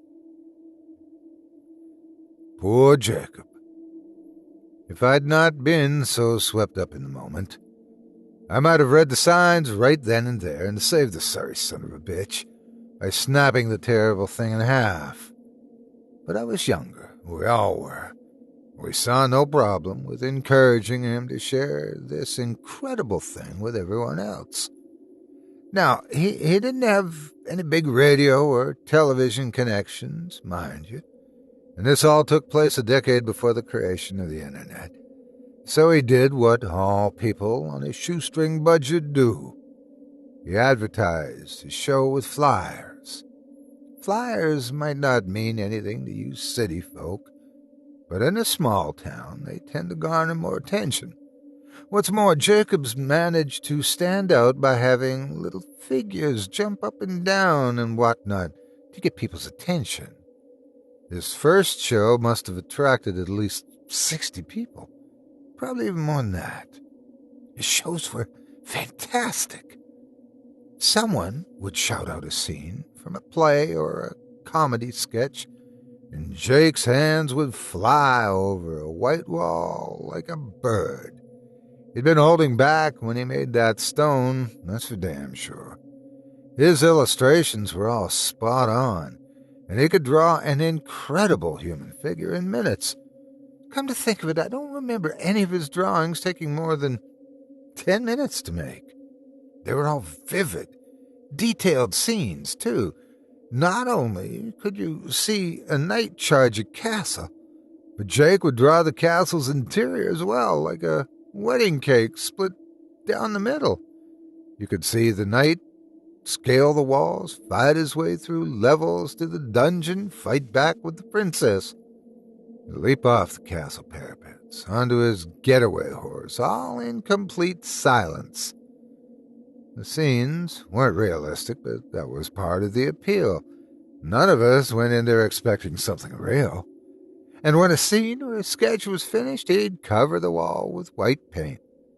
This was good in a way.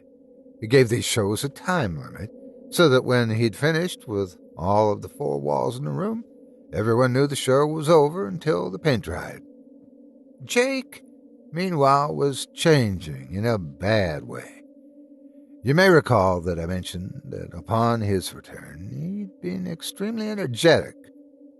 Well, that energy, that vitality or fervor or whatever you want to call it, it never left him, not for an instant. It seemed, in fact, to grow in him, and he enjoyed it all too much. His eyes grew wider over time. He began to sleep less and less. His statements and opinions grew more radical and frenzied, and though he'd never been a pushover, his newfound assertiveness was starting to make people nervous in his company. A month or 2 passed, and Jake's audience grew like wildfire. Nearly everyone in town paid to see Jake's art in action, and he had to rent out larger and larger places to accommodate his spectators. He no longer stopped after one scene was done, but moved directly on to the next. Sometimes this had the intriguing effect of causing the scenes to mingle, which the crowd loved. The subject matter became more wild and immoral. The monsters grew more bizarre and creative. The fighters used more impossible weaponry, all for the sake of the crowd's interests. Jake's lifestyle became steadily more indulgent, which we figured was a result of the money, and he became a drinker and a womanizer. Some of those women claimed they'd woken up in the middle of the night to see him scribbling with that stick on a drawing pad, a gigantic grin on his face. And while most of them said they'd assumed he was drawing them in the nude, there are rumors that 1 or 2 of them got glimpses at the notepad. Those anonymous few supposedly said that those drawings absolutely weren't nude pictures, but neither of them, whoever they are, will say what he was drawing. Don't bother looking for the notepads, though. They're all gone now. I'm getting off track. The point is, he was hitting the bottle, and that's important because it was that drinking that would eventually ruin everything. On the night of one of his performances, as he walked in front of the cheering crowd, it was immediately apparent to everybody that he was completely drunk. I was in the front row, and I could smell the bourbon on him 10 feet away. The show started, and as usual, he went through a bunch of sketches and scenarios the crowd recommended. When, as the show was drawing to a close, someone asked him to draw himself. Everyone cheered that idea. I guess they'd been wondering what his creations thought of him, and he evidently obliged. No sooner had Jake finished connecting the final 2 lines on his coat than every single character he had previously drawn on the vast, expansive wall stopped and looked directly at the new illustration. Lovers stopped kissing. Clowns stopped laughing. Robots stopped fighting pirates. Everything stopped and looked at the Jacob illustration. The raucous enthusiasm of the crowd died almost instantly. I remembered Jake's face at that moment, pale white, reflecting the terrible comprehension of his mistake, looking desperately for the cans of white paint he'd forgotten to put out before the show. As for everyone else, they were looking at the fake Jacob. That Jacob reached into his jacket pocket, pulled out a black stick of his own, and as we all watched, he drew a door. He pushed on his side, and the door swung open, allowing him to walk through onto the floor of the auditorium. What followed was an absolutely hellish pandemonium. People screamed and ran for the exits as Jacob's characters, both those currently on the wall and those which had previously left before being covered up, ran out of their own exit, throwing pies, shooting lasers, blowing fire and poison and the impossible.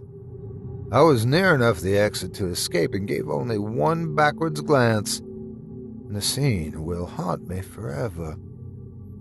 Jacob Emory was being dragged, kicking and screaming, by his own creations through the door his copy had made. How the fire started, I don't know, but the auditorium burned to the ground that night. I have no idea how many characters escaped, what happened to the fake Emory, or exactly how many people died. The fire brought the fire departments from cities up to over 100 miles away.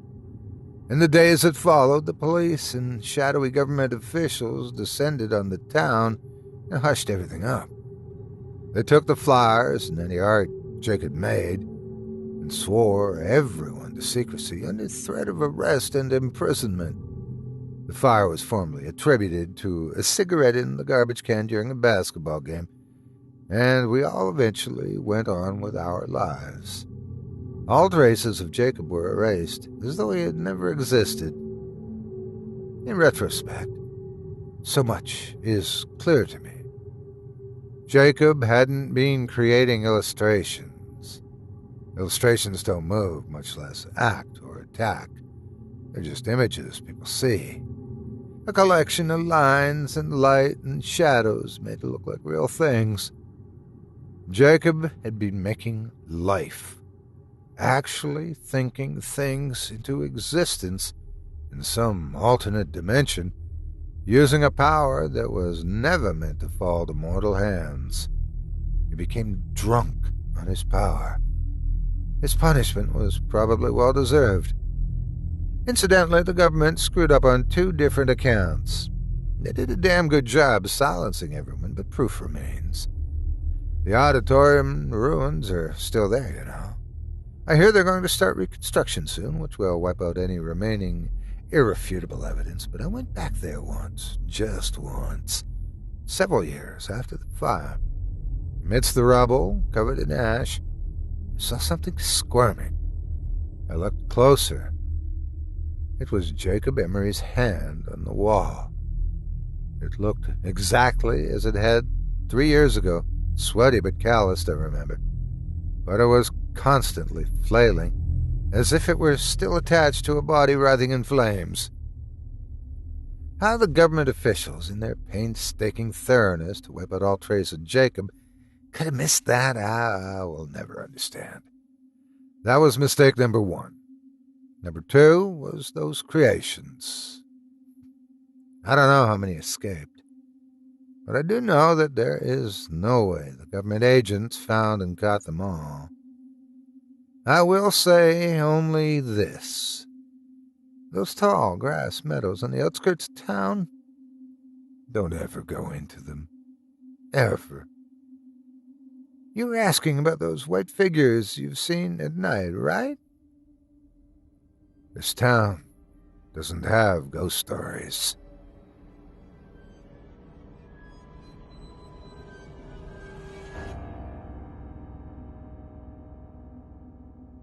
Click. Recorder's running out of memory. I set it to loop.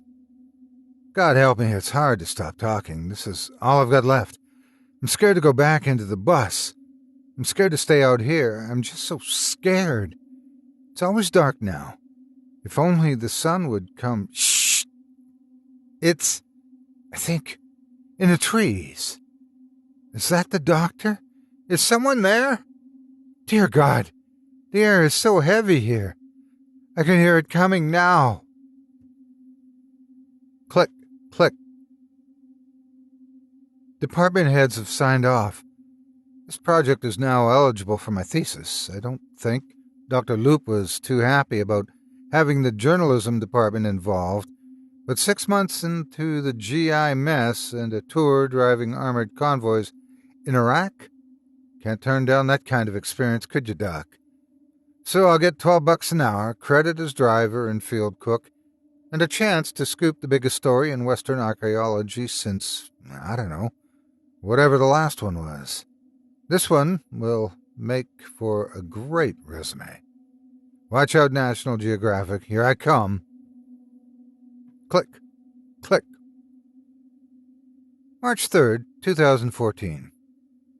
So I've decided to read up a little on Old West mining towns. I don't know jack about archaeology, and I don't want to be a total load. Also, I'll be recording everything for posterity.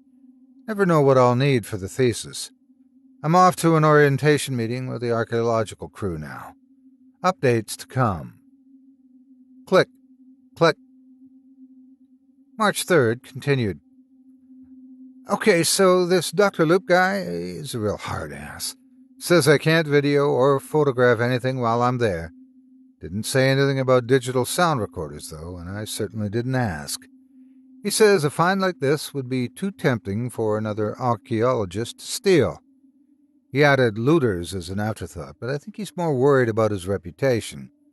Can't say as I blame him. I'm looking forward to a big story here. Gonna be pissed if this thing goes bust. Speaking of bust, that's where we're headed to. Bust, Montana. I'll spare the academic backstory. That's available in writing. Short story is that there's this place called Bust, somewhere just over the Idaho border into Montana. In the words of Dr. Loop, it's a legend has it kind of place. I guess they weren't even sure it existed until a survey crew came across it 2 years ago. It's not technically a town since it never formally registered in the territory. I guess the original settlers, miners and whores mostly, weren't keen on other people knowing about their little operation. It's not even on any maps. Dr. Loop said that the legends say that a gold vein was found that was so rich no one wanted anyone else to know where it was. That's why they called it Bust, for the same reason that Greenland is ice and Iceland is full of trees, he said. Makes sense in a way, and apparently it worked. By the time truth got out about the size of the load, the town had been completely abandoned. The first rushers that showed up only saw old buildings and piles of slag. They said they couldn't even find the mine. After that, it became a ghost town, then it became a moss-covered heap. But now we get to dig it up. Exciting, isn't it? Click, click. March 15th. Departure. All right, gear is stowed. I got my driving shoes on, and we're ready to boogie. I think the Archies will be a lot of fun. They've already started drinking. I got one more title to my credit. I get to shoot the official photos of the dig. Loop said my journalism degree's got to be good for something. I can't have the camera to myself, though. They're stored away with the other gear. Can't be too careful, eh? Yeah, right. Well, let's get rolling. Got a long drive. Click, click. March 15th continued. So I don't think I mentioned the bus. We got a full-size commuter bus for 12 people and the gear. It's university-owned, but it looks like something Buddy Holly might have toured in. Old as, you know what. Drives like it too, but I've driven worse.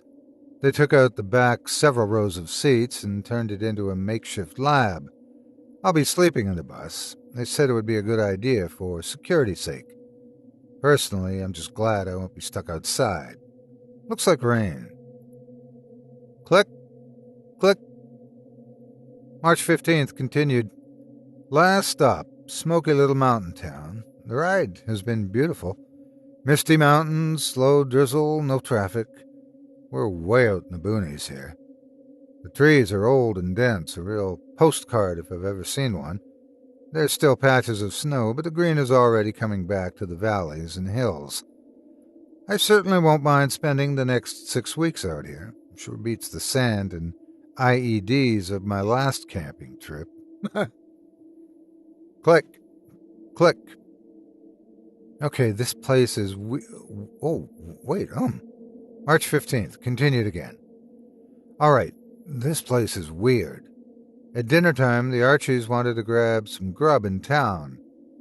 It'll be the last time in 6 weeks that they won't have to put up with my cooking. Bah! Say what you want about the army. It'll make you a good cook. They'll find out soon enough. So anyway, we pull into town here. All the passengers are asleep, okay? So we come into town, and I swear to God that all of these people are all standing outside along the street, just standing. It's not a big town, but it's like everyone is just hanging around outside in the rain looking at nothing in particular. Maybe they heard the archaeologists were coming through and just didn't have anything else better to do. If they were expecting Indiana Jones, I think they were disappointed. And that would explain the sour looks on all their faces. Not sour like angry, mind you. I never get the angry locals hate the outsiders vibe, which would be preferable in a lot of ways. They just seemed vacant. So we got gas and hit the local dive, a greasy spoon joint with burgers, meatloaf, and nothing else. And I swear to God that not one person outside of our little group said a damn thing the whole time. Not when the waitress took our order, not when we paid, nothing. And they all just stood around when they weren't doing anything, kind of staring off into nothing. Strange. Click, click. March 16th. Got to the campsite late last night. We all just crashed in the bus until morning. Not like literally crashed, slept. Anyway, I just finished my first meal with much plum. Bacon, eggs, oatmeal. We bought enough food for a week. Then I have to go back into that town to restock. I'm not looking forward to that. Apparently, I wasn't the only one to notice everyone acting weird. It's all the Archies could talk about on the rest of the way up. One guy said that they all looked dirty to him and that they smelled like dirt, and the waitress had twigs stuck in her hair. Another girl said they reminded her of bad actors who'd forgotten how to play their parts. Said she thought they didn't act like real people. Like, oh, what's that? On my way. The good doctor requires my assistance. Time to earn my keep. Click, click. March 17th.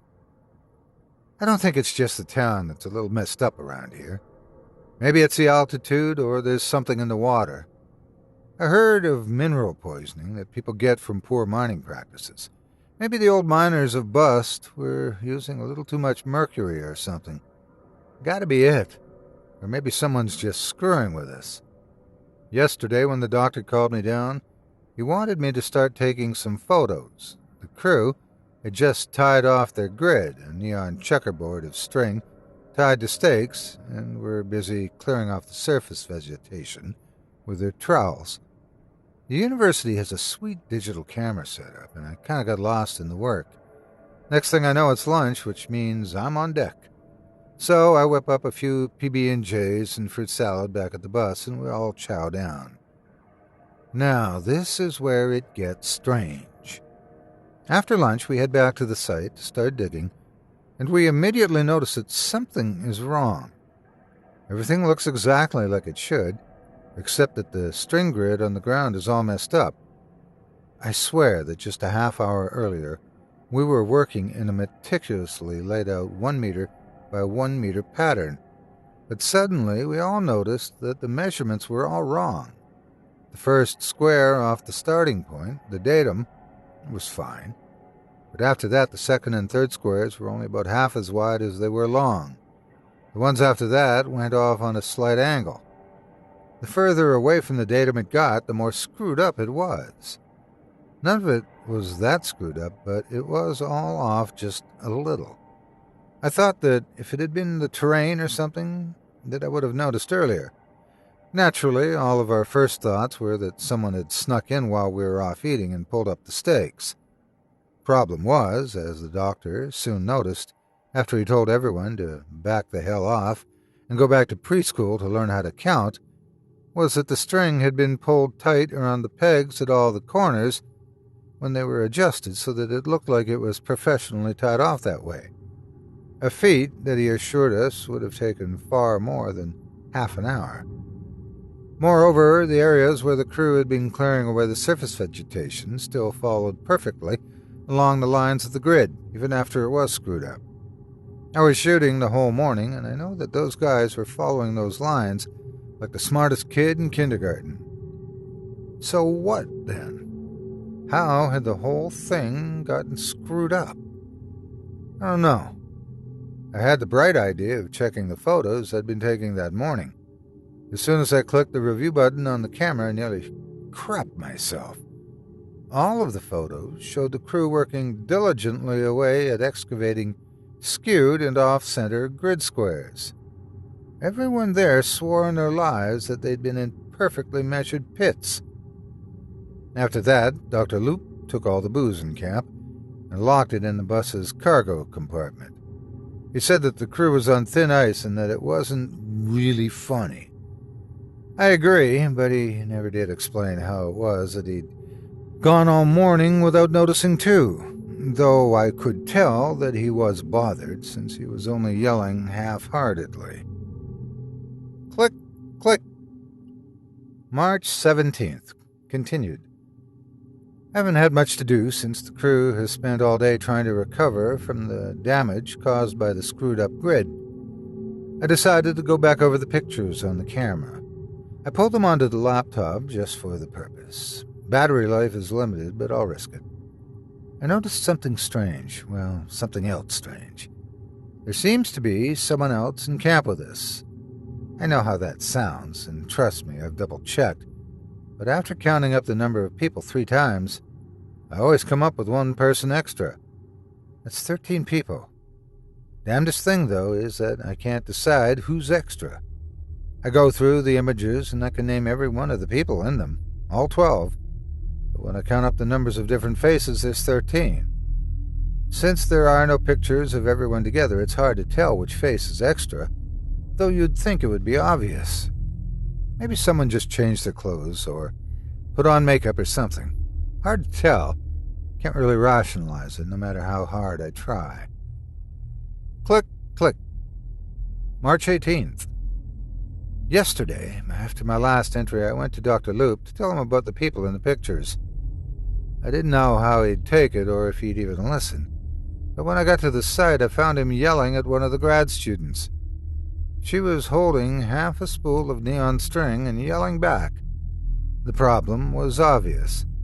She was claiming that they'd double-checked his measurements and all the stake positions fell in the same place every time. And the grid was all messed up again. "You watched us do it," she'd shout. "It was perfect." She didn't look perfect from where I was standing. Click, click. Jesus Christ. So I just did an experiment. Thought I'd engage in a little science of my own and took a picture of myself with the camera. At first, it looked like just another bad selfie on the internet. I was almost relieved. But then I noticed the shape behind me, just outside the bus window. It was a person. He, or she, looked damn familiar, but I can't tell exactly who it is.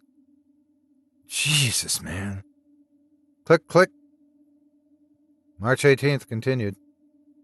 It's nighttime, or at least it's dark like nighttime. I guess night comes early in these parts, 'cause it's barely past dinner. The stars are out brilliantly. On any other day, I'd do some stargazing, but I think I just want to hang out in the bus for a while. It feels safer in here, and the Archies are at each other's throats out there. The only productive thing done the past 2 days is that one guy found a tin box as he was driving a stake in the same place for the 3rd time. Normally, I think they would have excavated the box out of the ground slowly, marking down all the sciencey stuff as they went. But Loop had had it by then, and he just shoveled the damn thing out. It was locked. I could tell that everyone wanted to know what was inside, but the good doctor checked himself right before wrenching it open and damaging their only find. He wrapped it in paper and stuck it in a makeshift lab area of the bus until we get back to the university. After that, everyone seemed to chill out and they packed it in for the day. But then it started getting dark. No one seemed to notice the early hours, so I just let it go. Dinner was good, but no one seemed to appreciate it. I made extra dessert, hoping it would cheer everyone up, but they didn't even touch it. Well, more for me, I guess. They're all in their tents now. I guess it's as good a time as any to get some sleep. Click, click. March 19th. It's still dark. I had to check my watch twice. It's 8:36 a.m. now, 2 hours after I was supposed to be up. No one came and got me, which makes me feel like an idiot. I'll have to apologize for the late breakfast. Maybe I'll run into town and get everyone some pizza for lunch. That should cheer them up.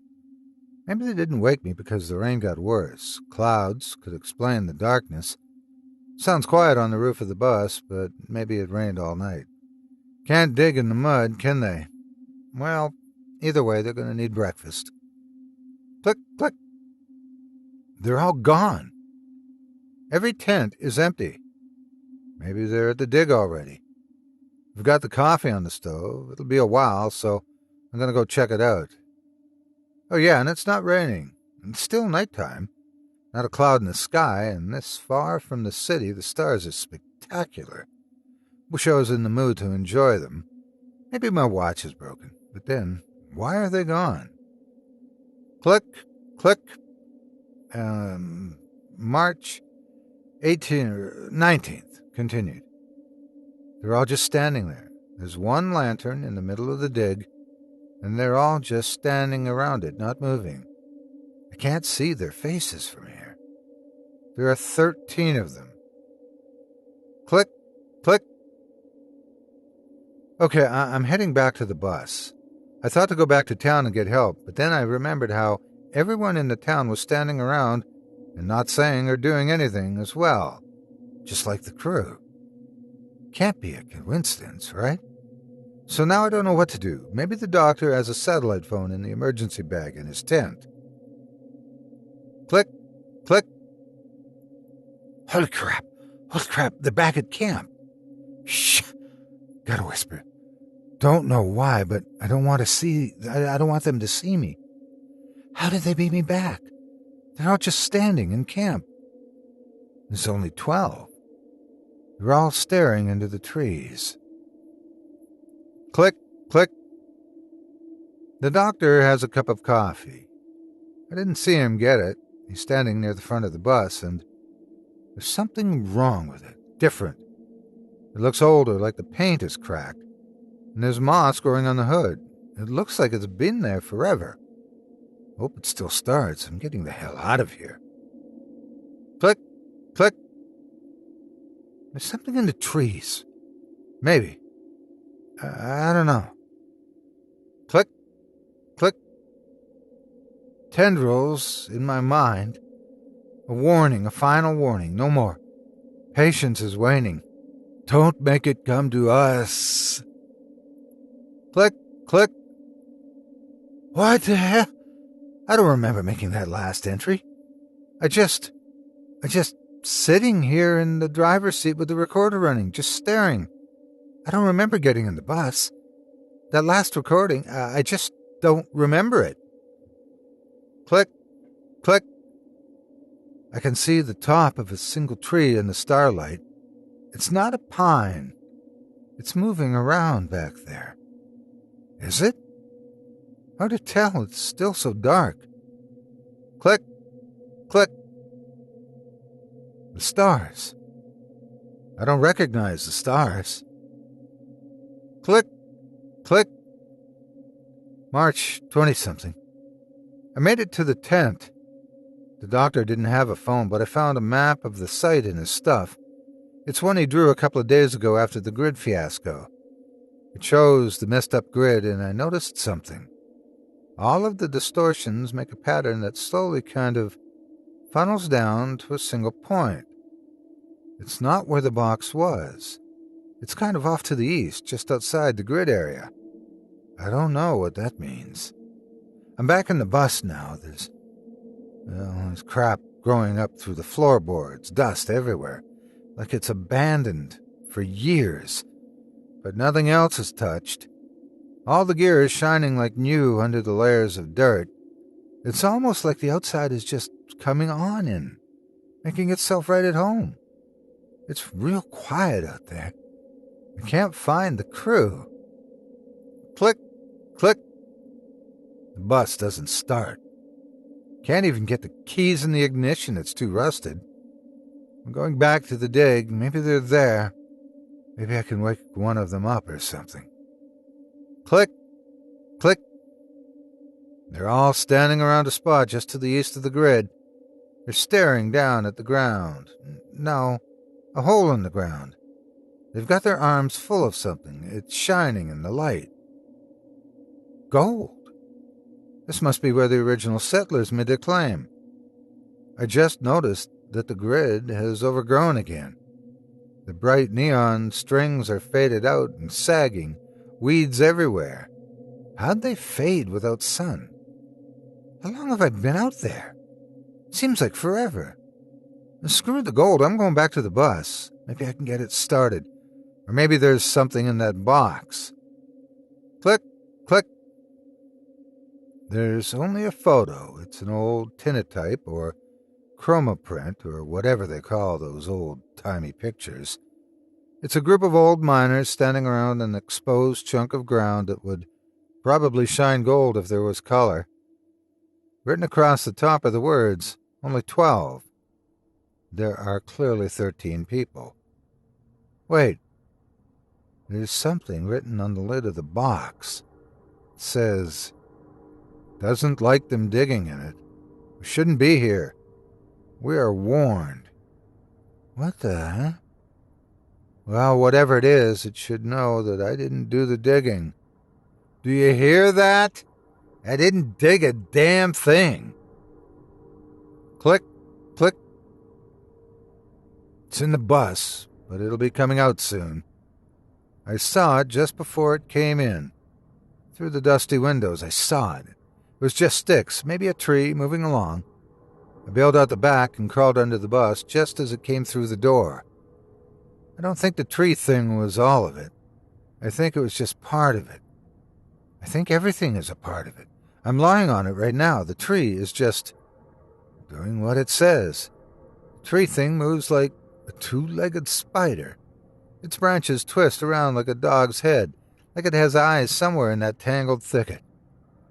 I don't know what I'm saying.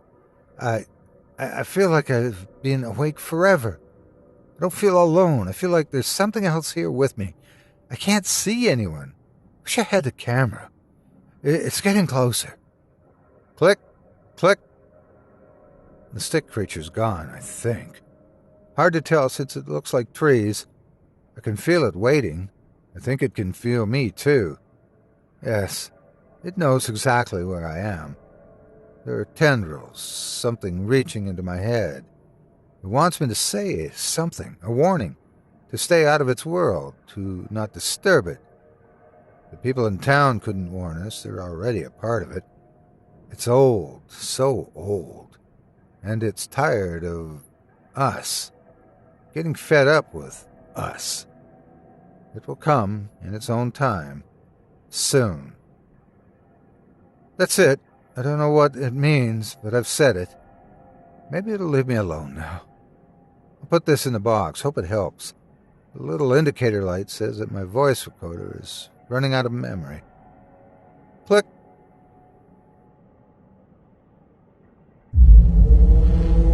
Chilling tales for dark nights.